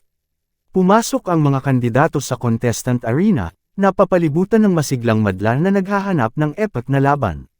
Nasa pangalawang hilera sa harapan sina Will at Erica, at hindi maitago ni Will ang pagkagulat nang makita ang partisipasyon niya. Sa kasamaang palad, kailangan niyang sumali, kung hindi ay mawawala ang kanyang allowance at iba pang pribilehiyo sa akademya. Nakatingin rin kay Will mula sa malayo si Alpas habang opisyal na binabati ng chairman ang mga kandidato sa kanilang narating at umaasang ang pinakamahusay na mga mage ang mananalo. Ang unang round ay preliminary, isang paligsahan na magtatanggal ng karamihan sa mga kandidato, naiiwan lamang ang pinakamahusay para sa tamang seleksyon. Ibig sabihin, lahat sila ay maglalaban sabay-sabay, isandaang mag-aaral laban sa isa't isa. Masyadong masikip ang lugar para sa kanilang laban, ngunit walang problema dahil ginagamit ng chairman ang kanyang personal na domain expansion at inililipat sila sa isang ganap na ibang dimensyon. Hindi maintindihan ng mga estudyante kung saan sila nadala, habang ang matandang lalaki ay nakatayo sa gilid ng mismong kalawakan, at iniisa-isa silang inilalagay sa magkakaibang lokasyon. Nadala si Will sa isang kagubatan, kaagad sa likod ng akademya, kasama ang lahat ng estudyante. Ipinahayag ng headmaster na inilagay ang bawat isa sa mga random na lokasyon at ang layunin ay makipagtulungan ng matalino at iwasan ang mga kalaban na sobrang lakas. Lahat ng starting positions ay nakabatay sa swerte. Tumitig si Will sa kamanghamanghang teleportation skill ng chairman, dahil sabay-sabay niyang na-teleport ang lahat ng estudyante. Dito nagsimula ang field training exam. Agad na tumalon si Will sa isang sanga bago ay activate ang presence concealment spell, para maitago ang kanyang presensya at makapag-stealth, ligtas sa paligid ng ibang kalahok. Nang lumingon siya, nakita niya ang tatlong estudyante na naglalaban-laban. Isa sa kanila ay gumagamit ng makapangyarihang Earth Golem, halos parang Pokemon. Ang isa namang babae ay may malaking fairy hammer. Abala silang dalawa sa paglaban sa isa't isa, kaya nakalimutan nila ang ikatlong attacker, isang babae na nag-freeze sa kanila sa lugar. Humanga si Will sa saklaw ng kakayahan ng ibang attack mages at naniniwala siyang marami siyang matututunan mula sa kanila. Higit pa sa pagnanais na makuha ang unang pwesto, nagustuhan niya ang kanyang nakita at balak nitong i-rework sa sarili niyang skill set. Natapos ang laban, at ang huling nakatayo ay ang Golem Dude, na masayang nagdiriwang sa kanilang epic na tagumpay. Samantala, dumating si Will at nagpakita ng isang psych beach moment. Hinawakan niya ang ulo ng kalaban at inactivate ang consciousness blockade, agad na pinatay ang malay nito. Parang mini version ito ng Infinite Void mula kay Gojo. Sa kakayahang ito, kayang manipulahin ni Will ang life force ng kalaban at pilitin silang mawalan ng malay, pero kailangan matibay ang hawak niya o hindi gagana ng maayos ang teknik. Hiniram niya ang teknik na ito mula kay Veronica sa kanilang training sessions. Habang abala sa pag-iisip, halos hindi niya mapansin ang paparating na atake. Nakakaiwas siya, at agad niyang naalala, isang retardadong damas na naman ito. Ngayong may mga kaibigan pa itong kasama, akala ni Alpas ay sinusubukan lang niyang pumasa sa exam gaya ng ibang estudyante, pero may advantage siya sa bilang, 3 laban sa 1. Nag-activate si Alpas ng Knife Creation Magic, isa sa kanila ay naglagay ng lason, at ang huling kasama ay gumamit ng Shadow Clone Magic para dumami pa ang mga ito. Sa mga lason na blades na ito, kahit isang gasgas lang ay pwede nang ikamete ni Will. Hindi na rin opsyon ang blockang, dumarating ng sabay-sabay ang dosenang blades, hinahabol siya habang papalapit. Napaisip si Will sa posibilidad na gamutin ang lason gamit ang recovery magic, pero sa dami at kahit may body enhancement, mukhang mahirap gawin. Na-corner, nagdesisyon siyang gumamit ng isang ganap na bagong galaw. Biglang may barricade na lumitaw sa harap niya, ipinagtanggol si Will mula sa mga kutsilyo. Namangha si Alpas habang pinapanood ang parehong rock golem na ngayon may bagong master. Ang kagandahan ng recovery magic ay pwede itong gamitin sa ibang buhay na nilalang. Ang rock golem ay kayang kumilos ng mag-isa gamit ang dugo ng caster, at kahit hindi ito makagawa ng komplikadong pattern, madali itong makontrol ni Will gamit ang spell niyang pseudo-life imbuement. Ang golem ay sumugod sa trio. Una, pinukpok nito ang dibdib ng isa sa kanila, pagkatapos ay umupo sa ibabaw ng isa pa, marahil nagdudulot ng permanenteng sakit sa likod. Natapos na ang dalawa, at si Alpas ay kitang-kita ang panik, tiyak siyang patay na. Dahil blitz-style siyang hinabol ni Will na parang si Minato Namikaze, hinawakan ang mukha nito at pinatulog gamit ang tap-out. Natapos ang laban kaya bumalik si Will sa stealth mode, habang ang kanyang golem ang nagsasagawa ng advance sa battlefield. Dahil sa kanyang enhancement techniques, limitado siya sa close quarters combat, kaya ang paggamit ng golem ang pinakamabisang paraan upang punan ang kanyang kahinaan. Sa ganitong paraan, ligtas rin niyang naoobserbahan ang lahat ng estudyante. Biglang napansin niya ang isang napakalaking twister, parang natural na kalamidad ang tumama sa kagubatan. Ngunit hindi, ang spiral ng hangin na iyon ay literal na Kamehameha wave, na muntik lamang niyang maiwasan. Ang atake ay literal na nag-iwan ng peklat sa lupa, winasak ang golem pati na rin ang iba pang estudyante, at nabuwal pati ang lahat ng puno sa natitirang lugar. Sa malayo, napansin ni Will ang isang lalaki, ang prodigious student. Totoong nakakatakot ang kakayahan nito at mas parang main character kaysa sa iba pang estudyante. Nagdadalawang isip si Will kung dapat ba siyang gumamit ng galaw upang labanan ito, ngunit biglang natapos ang match. Pinaparangalan ng headmaster ang bawat kandidato para sa kanilang pagsusumikap, kabilang ang preliminary round. Sa huli, 4 na natitirang kandidato lamang ang makakaabot sa susunod na phase. Ang totoong kompetisyon ay gaganapin sa arena, kaya pinayuhan ng chairman ang mga estudyante na magpahinga habang ini-activate niya ang transfer magic.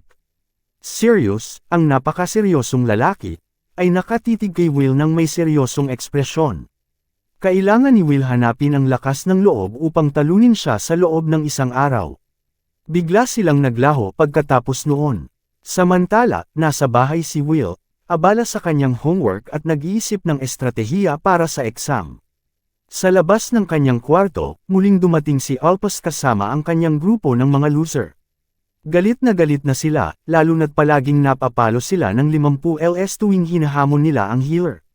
Si Alpas ay prideful at napakamahilig sa dangal ng kanyang pamilya, ang Oman family, at gustong ipagtanggol ito laban sa isang mababang healer. Pinaka-nababahala sa kanya ay kung malalaman ng kanyang ama ang buong sitwasyon. Ngunit iniwan siya ng kanyang mga kaibigan, wala silang lakas ng loob na makisali, kaya nag-iisa na lang siyang haharap sa kanyang problema. Napuno si Alpas ng panik at galit, at nagdeklara na may paraan siya upang mawala ang healer, kahit hindi gumamit ng magic. Habang chill lang si Will sa kanyang kwarto, biglang may kumatok sa kakaibang oras. Bumangon siya upang buksan ang pinto, at agad na naramdaman ang masamang pakiramdam. Siyempre, si Alpas iyon, na naglabas ng kanyang corny noble act at bumati ng maayos. Ngunit suspecha si Will at hindi niya pinaniwalaan ang acting skills nito. Ang ginto at marangal na noble ay narito lang para makipag-usap, at ipinahayag niya ang kanyang matinding galit laban sa mga healer, na ikinwento rin kung ano-ano na ang ginawa niya upang subukang alisin. Mula sa academy, halatang ginawa ni Will ang isang Uno reverse sa bawat sitwasyon at paulit-ulit na natalo si Alpas sa bawat galaw. Ngunit ngayon, dumating si Alpas na may personal na mensahe, nawawala na ang kanyang maayos na kilos ng utusan niya ang bata na lisanin ang academy. Oo, lipas na ang corny acting performance niya. Simula dito, tunay na nirerespeto ni Will ang galing ni Alpas sa pangungutya, hindi siya kayang iwanan ng lalaki.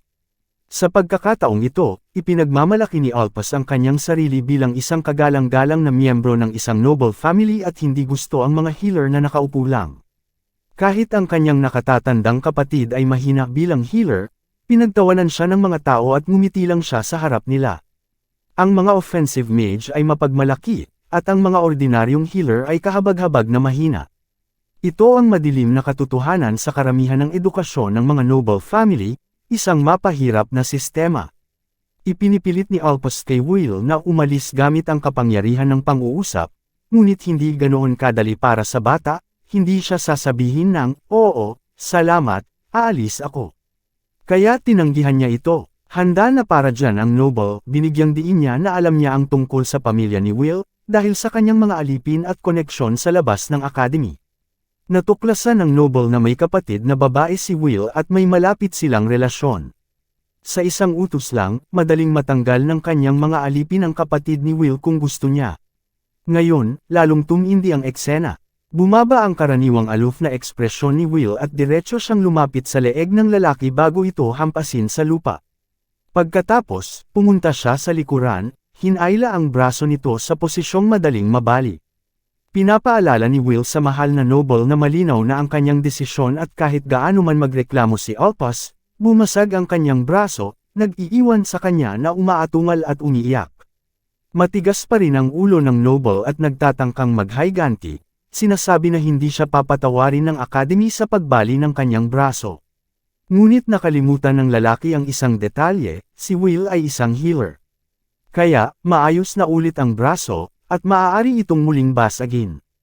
Crack, bumasag ulit, nag-iiwan kay Alpas sa matinding sakit at trauma. Muli itong ginagamot ni Will, at tuloy ang laro, bumabali, ginagamot, bumabali.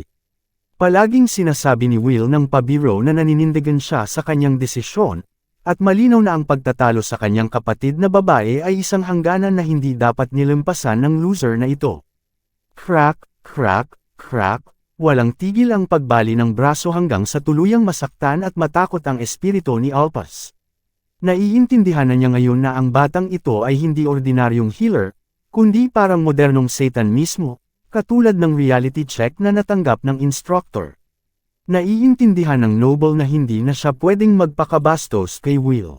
Sa gabing iyon, pinabalik ni Will ang noble na parang walang nangyari, masaya pa rin, at walang kahit kaunting pagsisisi, tulad ng normal na gabi na puno ng kasiyahan bago matulog. Kinabukasan, nagsimula na ang pangunahing torneo. Sa arena, sabik ang mga manunood sa laban. Ang apat na nakalampas sa round isang ay haharapin ang isa't isa, at isa sa kanila ay si Erica mismo, na higit pa sa inaasahan ni Will. Halos nakulong ang sarili ng dalaga sa mga firewall, nakakatakot para sa iba na lumapit. Sa madaling salita, hindi man gumalaw, panalo na siya sa default, ngunit may kakaibang pakiramdam si Will, parang may mali sa nangyayari. Hindi iniisip ni Will na ito na ang buong kwento. Humihiling si Erica na huwag siyang pahirapan, pero hindi siya sumusunod. Handa siyang ibuhos lahat ng kanyang lakas. Sinabi ni Erica na target niya ang mas mataas na marka matapos siyang talunin, at dito nagsisimula ang kanilang epic showdown. Ang unang atake ni Erica ay isang nagliliyab na fireball. Kinontra ito ni Will sa pamamagitan ng direktang pagharang, simpleng spell lang naman. Ito ng apoy, walang espesyal. Kahit ang healing magic niya ay kayang i-regenerate ang kahit anong pinsala ng madali. Dahil dito, medyo na-underestimate niya si Erica, hanggang sa mapansin niya ang isang malaking problema. Ang spell na tumama sa kanya ay hindi lang simpleng atake, isang bitag ito. Patuloy si Erica sa kanyang sunod-sunod na fireball, pero may kakaiba sa kanyang apoy, hindi ito namamatay. Natutunan niya ang Amaterasu mula kay Itachi at kinopya ang buong flow nito. Kahit mababa ang kanyang firepower, ang tagal ng apoy ay abnormal. Kahit aktibo ang recovery ni Will, paulit-ulit na pinsala ang magdudulot ng sakit sa kanya. Napag-alaman din niya ito noong huling pagkakataon, nang hiniling niya ang apoy ni Erica para, manday, sa basic offensive magic exam. Dito rin malinaw kung bakit hindi basta-basta matapot ni sinuman si Erica. Ang kanyang mga firewall ay literal na hindi napapatay ng apoy. Ang mga apoy ni Erica ay simbolo ng kanyang katigasan ng loob at biglaang pag-usbong ng kanyang kakayahan, na agad napapansin ng mga manunood. Sa totoo lang, sinuportahan lang siya ng karamihan dahil gusto nilang matalo si Will. Isang aura ng kayabangan ng Bomb-A-Lot sa kanya nang mapagtanto niyang kaya niyang pumasa sa preliminaries at kahit patalunin ang isang malakas na katulad ni Will. Habang iniisip ni Will ang kanyang kontra, basta na lang niyang pinatay ang apoy pagkatapos doblehin ang kanyang healing output. Inulit ni Erica ang parehong atake, pero handa na si Will ngayon. Alam niyang hindi nalalabas ang apoy, kaya kinuha niya ito at sinadyang palakasin ang sariling offensive power. Talino ito sa paggamit ng battle IQ, ngayon, nagkaroon siya ng fire fists na tumutulong sa kanyang offensive strikes. Parang matatalo si Erica, pero bigla niyang itinataas ang mga kamay at sumuko sa laban. Sa kabutihang palad, ligtas siyang lumabas, at idineklarang panalo si Will ng announcer. Sa kasamaang palad, halos hindi nagbago ang evaluation stats niya kahit manalo. Ang parehong crowd na sinuportahan si Erica dati ay ngayon kumampi laban sa kanya, tinatawag siyang pandaraya para sa isang offensive mage. Ang mahirap na babae, na palaging support sa buhay niya, ay nabigla sa bigat ng mga inaasahan. Ngunit tinulungan siya ng kaibigang si Will, pinupuri ang galing ng laban niya at inihil ang kanyang mga sugat, na nagdulot ng paghanga sa kanya. Ang mahinahong sandaling iyon ay biglang nawasak nang pumasok sa stage si Professor Bode. Idinirekta ang daliri kay Will at sinabi na iyon na ang katapusan. Tinawag niya si Will na basura, galit na galit dahil may offensive mage na sumuko laban sa isang healer. Natakot si Erica sa mga sinabi nito, at naiwan si Will na nagtataka kung angkop ba ang ganitong asal ng isang instructor. Ipinagyayabang ng supervisor ang kanyang posisyon, binibigyang diin na tungkulin niyang ipakita ang katotohanan kung ano ito, isang bagay na itinuturing niyang nakaka-encourage. Ngunit bago siya umalis, kinumpirma niya kay Will na isa lamang ang magiging matagumpay na kandidato mula sa torneo. Lumapit sa healer ang lalaki, si Sirius, ang sobrang seryoso. Nagkaroon sila ng maikling interaksyon, si Sirius ay hindi man lang tumingin kay Will habang nagsasalita. Buong paniniwala siya sa lakas at sumasang-ayon sa pananaw ni Instructor Bode tungkol sa mundo. Ayos lang ito kay Will, maliban sa isang bagay, inaamin ni Sirius na talagang malakas si Will, pero sabay din niyang nais patunayan ang sariling pilosopiya sa pamamagitan ng pagtalo rito sa kanilang laban. Lumilingon si Will sa talento ng prodigy at naaalala ang pangalan niya mula sa kanyang nakaraang buhay, isang tao na may sobrang antas ng offensive magic, may lakas ng hangin na walang makakatalo, maliban kung siya'y mauuwi sa abo. Papasimula na ang final match sa pagitan nina Sirius at Will. Batay sa nakikita ni Will, nauunawaan niya na makakamit niya lamang ang pagkilala ng Academy kung matatalo niya ang prodigy dito. Kaya ang kanyang layunin ay manalo. Nagsimula ang laban, pinakawalan ni Sirius ang isang napakalakas na twister mula sa kanyang posisyon. Sobrang lawak ng atake na napilitan si Will na mag-evade ng maingat, sabay tapat na lumaban gamit ang kanyang sariling limit break ang speed. Pumaimbulog si Will ng sobrang bilis, tinatamaan ang Prodigy gamit ang lahat ng kanyang makakaya. Ngunit bago niya may baba ang distansya, pinapawi ni Sirius ang isang malawakang wind attack, pinipigilan siyang lumapit, isang malaking problema para sa healer, dahil hindi siya makakapaglabas ng seryosong suntok kung hindi siya malapit. Nagpapatuloy ang sagupaan ng dalawang puwersa ng kalikasan. Nagharap sina Sirius at Will, at napansin ni Sirius ang bilis ng kalaban. Itinaas niya ang kanyang kamay at nagpakawala ng isang burst ng malakas na hangin na direkta sa healer. Napagtanto ni Will na iba ito sa tornado na nakita niya kanina, ang hangin na ito ay kayang lipulin ang buong paligid. Nahihirapan siyang manatiling nakatayo, ngunit oras na para ipakita ang kanyang kakayahan. Ipinatong niya ang kamay sa lupa at nagsimulang tumubo ang isang napakalaking puno. Sa gitna ng madla, namangha si Erica sa kakayahan ng healing magic, alam niyang pinatatag si Will. Ilang sandali na ang nakalipas, ipinakita ni Will ang kasanayang ito kay Professor Veronica, at ipinaliwanag na pinagsama niya ang life energy sa halaman, kaya mabilis itong lumaki. Natutunan niya noon ang tungkol sa attack magic na kayang kontrolin ang mga halaman, at naisip niyang subukan ito sa sariling taktika. Bigla siyang bumagsak sa lupa, at niyakap siya ni Professor Veronica upang manatiling nakatayo. Nagulat si Will sa biglang pagkaubos ng mana, dahil hindi malinaw sa libro na maaaring maging ganito kalakas ang teknik na ito. Nakrak ni Veronica ang code, ipinaliwanag niya na mas madali ang pagsira kaysa sa pagpapagaling, dahil ang healing ay kumakain ng mas maraming mana kaysa sa attack magic. At ang pag-reproduce ng attack magic gamit ang healing magic ay marahil ang pinakamabagal at hindi epektibong paggamit ng mana. Alam ang epekto ng teknik na ito, plano ni Will na gamitin ito lamang sa tamang pagkakataon. Ngayon, bumalik sa kasalukuyan, ginagamit ng ating lalaki ang teknik na ito sa battlefield. Dahil hindi gaanong efficient ang attack magic niya, pinili niyang umasa sa move na ito. Nang matapos ang paglaki ng puno, nagawa ni Sirius na putulin ito gamit ang wind blade attack, na ikinagulat ni Will.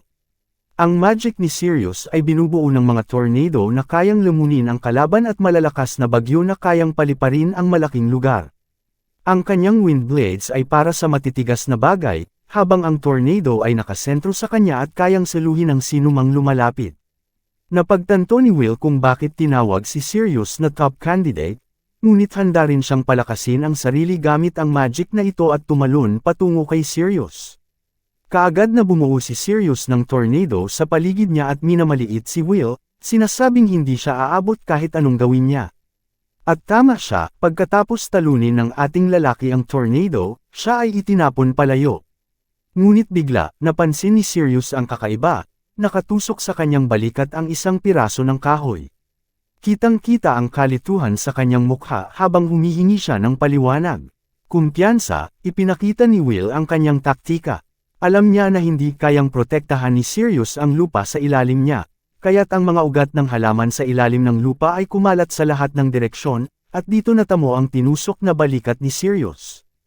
Habang si Sirius ay nagkikirot, nagtatanong si Will kung nababahala siya tungkol kay Professor Bode, dahil magkaiba talaga ang kanilang personalidad. Si Sirius, na seryoso at matindi ang pananaw, ay nagpaliwanag na itinuturo siya ng guro dahil sa kanyang lakas. Habang nag-uusap, tinanong ni Will si Sirius tungkol sa kanyang pamilya. Ibinunyag ni Sirius ang katotohanan, sa kanilang pamilya, pinakamahalaga ang magical ability. Ang pinakamalakas ang nagiging family head, walang halaga ang kasarian o edad. Dahil dito, maraming kaaway sa loob ng pamilya ang naglalaban-laban para sa kapangyarihan, at kahit ang sariling ama niya ay tumangging turuan siya ng direkta. Ang pakikinig sa guro ang tanging paraan para makamtan niya ang tunay na lakas at kapangyarihan. Pagkatapos, muling pinagsama ni Sirius ang lahat ng kanyang magical energy, na ikinagulat ng buong madla, pati na si Will. Bumuo mula rito ang isang dragon mula sa magical power, at ipinahayag ni Sirius na dito nila ayusin ang labanan. Ang dragon ay tumutok kay Will, na nagpakita na hindi ito biro. Noong nakaraan, iniisip ni Will na mas madali para sa mga offensive mages, kaya't mas pinaghirapan niya ang sarili. Ngunit natanto niya na mali siya, hindi lamang talento ang nagpapasya ng kagalingan. Ang lahi, talento, at nakaraan ay may malaking bahagi rin. Lahat ng ito ang nagtulak sa kanya para ipahayag kay Sirius na nais niyang talunin siya sa laban na ito. Nagulat si Sirius sa biglaang anunsyo.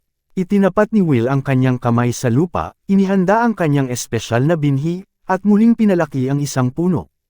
Pinangalanan niya itong Yggdrasil. Mabilis na lumago ang halaman, kumukonsumo ng mas maraming mana kaysa sa ibang halaman, ngunit ang bentahe ay patuloy itong lalaki habang patuloy na ibinubuhos ni Will ang kanyang mana dito.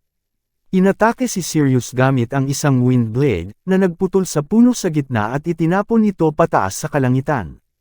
Ngunit nang tumingin siya pataas, ang isang sanggang lumilipad ay lumaki at naging isang napakalaking puno na diretsyo na patungo sa kanya. Samantala, inisip ni Will na dahil ginagamit na ni Sirius ang kanyang magic para panatilihin ang Wind Dragon, hindi siya magkakaroon ng sapat na oras para ipagtanggol ang sarili, at tama ang kanyang hula. Bumagsak ang puno kay Sirius. Nang tumingin siya pataas, nakita niya si Will na nakatayo, may itinutok na kutsilyo sa kanya. Sa pag-iisip, napagtanto ni Sirius na talo na siya. Inihayag si Will bilang nagwagi, at sumigaw ang madla sa saya, hindi inaasahan ang pagkatalo ni Sirius. Pinag-usapan nila ang pambihirang lakas ng ating bida. Iniabot ni Will ang kanyang kamay para tulungan si Sirius na bumangon, pinupuri ang kanyang lakas, ngunit si Sirius ay tila talo na. Sinubukan ni Will siyang aliwin, na inaamin na isang mahusay na laban ito. Biglang pumasok si Professor Bode, halatang nadismaya sa lakas ni Sirius. Tinutulak niya ang puno mula sa katawan nito at hinahawakan ito sa baywang, sabay bitbit palayo. Galit na galit dahil nabigo si Sirius sa kanya, at idineklara niyang sisimulan muli ang kanyang training mula sa simula. Tumahimik ang buong madla, alam kung gaano ka-shock ang pakinggan ang pangyayaring ito. Tumuloy si Bode sa harap ng madla, sumisigaw na ang laban ay para sa lahat, at galit na hindi niya matanggap na isang literal na healer ang nanalo sa unang pwesto. Napagtanto ni Will na lumalabis na ang tantrum ni Bode at nagsimulang ipagtanggol si Sirius, sinasabi na maganda ang lakas nito at ang pagkatalo ay hindi nangangahulugang mahina siya. Ngunit bago pa siya makapagpaliwanag ng husto, pinatahimik siya ni Bode sa galit. Lumapit si Bode kay Will, tinutokso ang depensibong paliwanag niya para kay Sirius, itinapon si Sirius sa gilid, at tinawag si Will na tanga. Sinabi niya na sa isang laban, tanging lakas lamang ang nagdudulot ng tamang resulta. Napuno ng emosyon si Bode at idineklara na ang pagkatalo ay nagpapakita na walang halaga ang isang tao kaysa sa basura. Nabigla si Will sa sobrang tindi ng pananalita ni Bode tungkol sa sariling estudyante. Nagsimulang ipagtanggol ni Will na ang pagiging healer ay hindi nagbibigay ng karapatan kay Bode na magsabi ng anumang gusto niya. Nagliyab ang mga mata ni Bode sa galit, pilit na pinapahiya si Will. Sinasabi na malapit na rin siyang mapunta sa mahihinang panig dahil maliit lamang ang halaga ng pagiging healer. Tinukso pa niya si Will, binanggit ang malakas na pagkaubos ng kanyang mana, na ikinagulat ng bata. Dagdag pa ni Bode na ang mga mahihina ay parasitiko, pinapatibay ang sarili sa pamamagitan ng iba, at kapag pinatay, tinatawag na dead weight. Lahat ng ito ay nagdala kay Will sa isang flashback ng kanyang nakaraan, kung saan siya ay inabuso ni Bode dahil sa kakulangan sa lakas. Kahit ganoon, sinubukan pa rin niyang ipagtanggol ang sarili, iginiit na ang mga healer ay sumusuporta sa iba gamit ang kanilang magic. Sumisigaw, pinilit patunayan na kailangan ang mga healer para mapanatili ang balanse sa mundo, o kung hindi, mamamatay ang sangkatauhan. Pinakawalan siya ni Bode at naalala kung paano minsang nakipagsagupaan ang kanyang estudyante sa harapang linya, para makabili ng oras ang rear guard na makalikas, ngunit pinatay siya ng mahihinang halimaw sa punto ng paglikas. Namatay ang estudyante na walang matakbuhan, at nanood si Bode ng walang magawa, alam niyang hindi niya ito magagaling. Pinilas niya ang kamao at sumigaw na hindi dapat mamatay si Sirius para sa mga basura. Mula sa praktikal na pananaw, hindi naman siya ganap na mali, kung mahina ka, mamamatay ka sa huli, at kailangang magsanay ang mga tao upang mabuhay. Darating ang panahon na lalong magiging marahas ang mga halimaw, at kapag nangyari iyon, hindi pwedeng maging makasarili ang malalakas. Sa ganitong oras, dapat marunong ding lumaban ang mga taong walang talento. Sa kasalukuyan, hinamon ng ating bida si Bode sa isang duel, umaasang mapapansin siya ng propesor. Tumawa si Bode at tinanggap ang hamon, kumpiyansang walang paraan na manalo ang isang simpleng healer laban sa kanya. Nang marinig ito, nagpanik ang referee at tinanong kung seryoso ba talaga si Bode sa hamon. Ipinagmamalaki ni Bode ang pagbaluktot ng mga patakaran para sa sarili, at walang paraan palabas, kaya dinala ng referee si Sirius. Inanunsyo ang espesyal na laban, Will vs. Bode, at ilang sandali lang ay nagsimula ang laban. Kinilas ni Bode ang mga daliri, ipinagmamalaki na ipapakita niya kung gaano kaina ang ating bida batay sa natitirang mana nito. Nag-aalala si Will sa pakikipaglaban sa pinakamalakas na kalaban na hinarap niya kamakailan, kaya't maingat niyang pinagpaplanuhan ang bawat galaw. Alam niyang hindi ito normal na duel. Bago pa man siya makapagsimula, sumigaw si Bode tungkol sa kabagalan ng kanyang estudyante at inilunsad ang kanyang atake. Ang kisap ng magic ay sapat na upang liwanagin ang buong lugar. Ipinagmamalaki pa niya na ituturo ang 3 dahilan kung bakit siya tiyak na mananalo. Naglalabas si Bode ng malakas na mana habang ibinibigay ang unang dahilan, ang bentahe sa distansya upang supalan ang kalaban. Ang ikalawa, bilis, na pumipigil sa kalaban na kumilos. At ang ikatlo, kapangyarihang tapusin ang kalaban sa isang suntok lamang. Habang patuloy sana si Bode, ipinagtatawanan niya ang posibilidad na hindi marinig ng bida ang kanyang mga salita. Ngunit bumangon muli si Will, tanong kung nasaan ang kapangyarihang tapusin sa isang suntok, at sa kabila ng halatang sugat, nanatili siyang matatag. Alam niyang may natatanging lightning magic ang propesor, at upang mailigtas ang sarili sa pinsalang elektrikal, kailangan niyang iwasan ang direktang tama. Sa loob ng katawan, kung tamaan ang utak o puso, hindi sapat ang bilis ng kanyang hilang magic. Kaya lumikha siya ng blood circuit na madaling nagdadala ng kuryente. Pinaslit niya ang kanyang kamay sa pamamagitan ng kutsilyo, kaya kapag tumama ang kuryente sa talam, dumadaloy ito sa kanyang mga braso at binti at naipapasa sa lupa, na binabawasan ang natatanggap na pinsala. Kahit ganoon, napakahirap talunin ang mga electrical attack. Ngayon, handa na si Will na ilunsad ang kanyang counter-attack. Minamaliit ni Bode si Will, sinasabing naaawa siya sa kanya dahil halos hindi niya kayanin ang atake. Sinimulan ni Will na i-enhance ang kanyang katawan gamit ang magic, ngunit biglang na-realize niya na hindi niya maipapadala ang lakas sa kanyang katawan.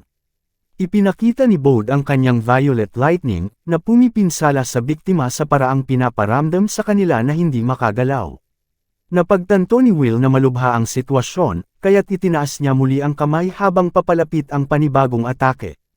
Mapagmataas na gustong ipagpatuloy ni Bode ang paggamit ng natitirang mana niya, gusto niyang makita kung ilang tama ang kayang tiisin ng bida. Inilunsad niya ang atake, na ikinagulat ng lahat sa paligid.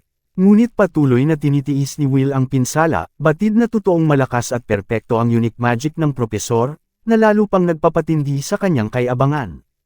Ngunit tumanggi ang bida na sumuko. Nagdesisyon siyang manalo, inilalagay ang lahat ng natitirang mana at stamina sa kanyang manipulasyon. Pinatama niya ang kamay sa lupa at agad na pinalaki ang isang water treasure tree. Ang puno na ito ay may kakayahang sumipsip ng malaking dami ng tubig mula sa lupa at itago ito, kaya kung gagamitin bilang harang, madaling madispersa ang kuryente. Ngunit may ibang plano ang kapalaran. Nakaya ni Bode na putulin ang puno gamit ang kanyang electrical attack, na muling ikinagulat ng madla. Naiwan si Will na walang masabi habang naglalakad si Bode papalapit sa kanya, naniniwala na wala nang natira sa bida. Ngunit nang tumingin si Bode sa nabagsak na puno, napansin niya ang mabilis na paglago ng mga kabute, na talagang nagulat siya. Tahimik na nakaramdam ng ginhawa si Will, gumana ang kanyang taktika. Kapag mabilis tumutubo ang mga kabute pagkatapos ng kidlat, lalo na sa kagubatan na naging desyerto dahil sa kidlat, nagkakaroon ito ng pagkakataon para sa paglago ng walang kalaban. Isa ito sa mga unang halaman na lilito. Ngunit hindi lang iyon ang benepisyo nito, nagdudulot din ang mga kabute ng paralysis sa katawan. Naranasan ito mismo ni Bode. Sa kanyang pagkabigla, sinamantala ni Will ang pagkakataon, batid na ang kalamangan sa distansya sa pagitan nila ay nawala na. Pinuspos niya ng lakas ang kanyang kamao at isinuntok ito diretso kay Bode, ngunit nakaiwas ang propesor at inatake si Will sa tiyan. Ipinakita ni Bode na bihasa rin siya sa close combat at ang kanyang unique magic ay nagbibigay daan sa mas malawak na manipulasyon ng kuryente. Pinaliwanag niya na kung polalikasin niya ang kanyang katawan gamit ang kuryente para pabilisin ang kilos niya, ang paralysis na dulot ng kabute ay walang saysay kumpara rito. Nasa lupa si Will, hawak ang kanyang dibdib habang pinipigilan ang sakit. Hindi matanggap ni Will na maaaring hindi niya kayang manalo, kaya't buong tapang niyang hinarap si Bode, na ipinagmamalaki ang sarili bilang nagwagi sa duel. Ngunit bago pa man may paabot ni Bode ang suntok, may huminto sa kanya. Nang lumingon siya, nakita niya si Professor Veronica na may nakadrawing na espada. Sinubukan niyang pakalmayan ito, sinasabi na hindi dapat makialam ang isang baguhan. Nanginginig si Will, ngunit muling sumiklab ang pag-asa nang makita si Veronica. Ipinagtanggol niya si Will, paliwanag na malinaw na ang resulta ng laban at ang patuloy na pananakit sa bata ay magdudulot lamang ng walang kwentang sakit. Pinilit pang ipagtanggol ni Bode ang sarili, sinasabing si Will ay isang healer at kaya niyang magpagaling. Ngunit mariing itinanggi ni Veronica ito, paliwanag na wala nang natitirang magic power si Will dahil ibinuhos niya ang lahat sa mga nakaraang duels. Galit na sinubukan ni Bode na umatake muli, iniisip na si Veronica ay walang lakas ng loob na ipagpatuloy ang laban. Agad na sumugod si Veronica kasama ang espada, at naglaban silang dalawa. Bigla namang lumitaw ang headmaster, hamarang sa pagitan nila at pinigilan si Bode na sumulong.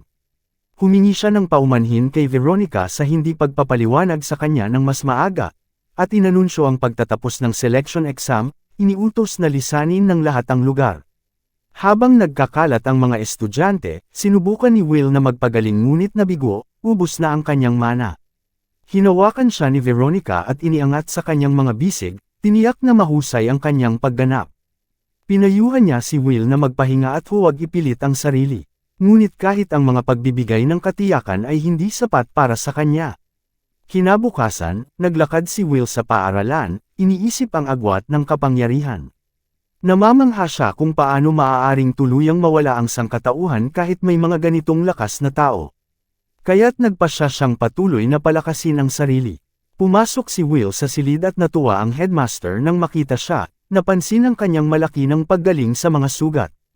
Ipinaliwanag ni Will na pagbalik ng kanyang mana, halos instant ang kanyang pagpapagaling.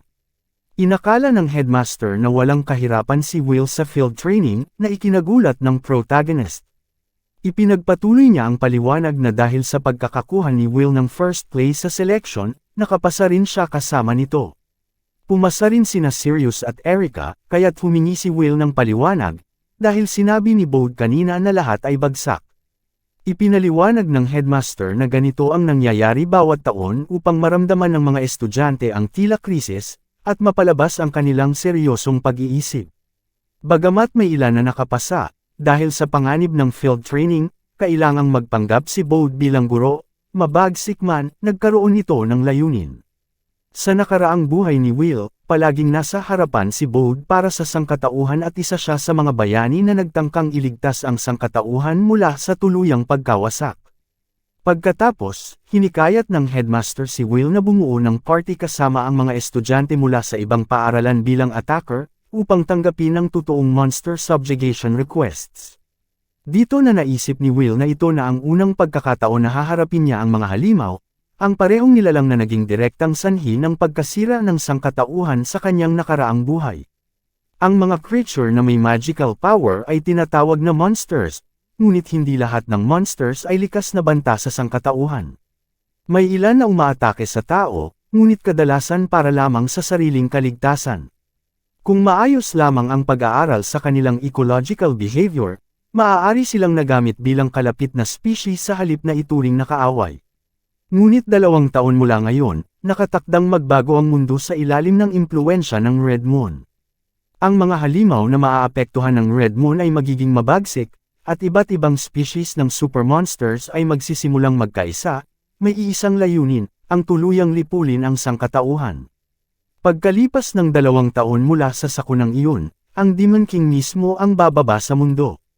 Ang sunod-sunod na pangyayaring ito ay maglalagay sa sangkatauhan sa ganap na kawalan ng kalamangan, magdudulot ng pagbagsak ng mga bansa, at maraming tao ang mamamatay. Kakailanganin ng mga attack mages sa battlefield, ngunit dahil sa hindi makontrol na sitwasyon, patuloy silang mawawala kasama ng mga knights. Kahit ang mga hilang mages ay papatayin sa oras na bumagsak ang front lines, naiiwan ang mga sugatang walang suporta. Sa oras na mamatay ang protagonist sa kanyang nakaraang buhay, halos wala nang natitirang tao na may kakayahang lumaban. Kung patuloy na mabubuhay ang tao ng walang pagbabago, hindi nakakayanin ng sangkatauhan ang kaligtasang iyon. Hindi niya maaaring hayaang mangyari muli ang ganitong trahedya. Nangako siyang palalakasan ang sarili, lampas pa sa sinuman sa kanyang nakaraang buhay, upang mapigilan ang malaking paglusob ng mga halimaw. Higit pa rito, nais niyang tuklasin ang tunay na sanhi sa likod ng Red Moon na nagdala ng kabaliwan sa mga halimaw, umaasang maalis ang pinagmumulan mismo ng kalamidad. Napansin ng headmaster ang determinasyon sa kanyang mga mata at labis na humanga. Nakita niyang promising ang kilos ni Will at nagtataka kung sapat ba ang pagiging maingat ng mga guro para sa nalalapit na field training. Tiniyak ng headmaster na may mga wastong hakbang na ipinatupad, ngunit malinaw niyang sinabi na nais niya talagang hikayatin ang paglago ni Will. Pagkatapos, habang nakatayo sa labas ng campus kasama si Veronica, lumapit si Bode sa protagonist habang sinusubukan ni Will ipakita na naiintindihan niya ang dahilan sa likod ng kilos ni Bode. Muli, sumigaw si Bode sa kanya at naglakad palayo, ngunit bago tuluyang umalis, sinabi niya kay Will na gawin ang kanyang makakaya sa training. At sa sandaling siya'y lumingon, tahimik niyang ipinagpasalamat kay Will ang pagtrato sa kanya para kay Sirius. Si Sirius, na nakatayo sa likod, ay lumapit din at nagpasalamat kay Will. Sinabi niya na ngayon ay maaari na niyang trabahuhan ang kanyang mga kahinaan at maging mas malakas kaysa dati. Kung makaligtas lamang siya, alam niyang sa huli ay makakamtan niya ang kanyang paghihiganti, at sa pagkakataong ito, hindi na ito mawawala sa hangin. Hinikayat ng protagonist si Sirius na lalo pang maging malakas, at nagbump sila ng kanilang mga kamao bilang tahimik na kasunduan. Para kay Will, pakiramdam niya isang bentahe na nagsisimula ng lumitaw ang mas bihasang mga attack mages, na magiging napakahalagang kaalyado sa nalalapit na laban-laban sa mga halimaw. Hindi naglaon, naglakbay sila sa isang karwahe, at makalipas ang ilang sandali, ipinaalam sa kanila na papalapit na ang Dunkel Forest at ang mga detalye ng training ay i-review sa lalong madaling panahon. Ipinaliwanag ni Veronica na makikipaglaban sila sa mga goblins bilang bahagi ng isang requested mission sa loob ng Dunkel Forest.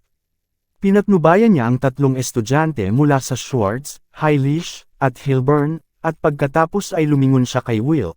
Ipinaalam na bubuo siya ng isang 4-person party na susuportahan ng isang guro mula sa isa sa mga akademya.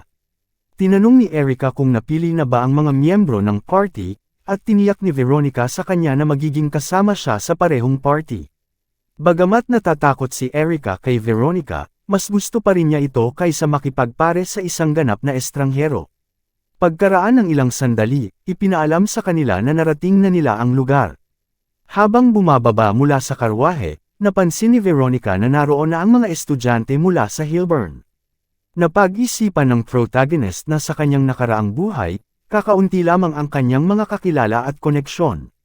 Biglang dumiretso sa kanya ang isang babae at mahigpit siyang niyakap, sabay sigaw na matagal na siyang gustong makilala. Nagulat ang protagonist, ganap na nalilito kung sino ito. Mabilis siyang nagpakilala bilang si Marie Goldrand, ang principal ng Schwartz Academia at apo ni Alneram Goldrand. Tuluyan nang namangha ang hero sa kanyang pagpapakilala, naalala niya agad ang babae.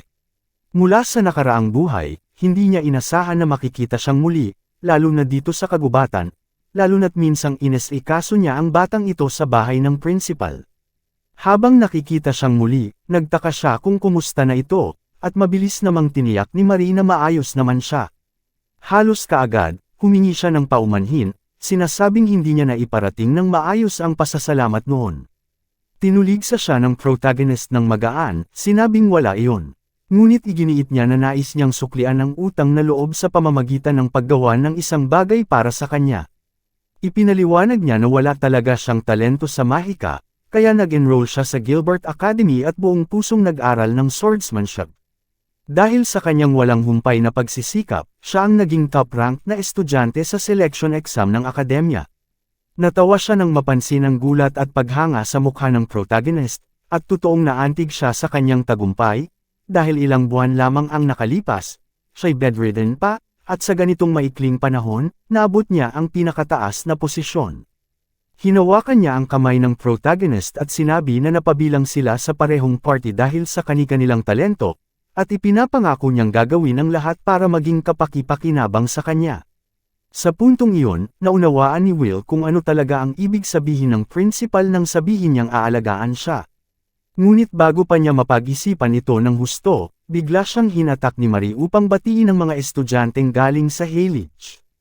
Habang pinagmamasdan mula sa gilid nina Veronica at Erica, nagulat sila sa kasiyahan at pagiging magkaibigan ng dalawa.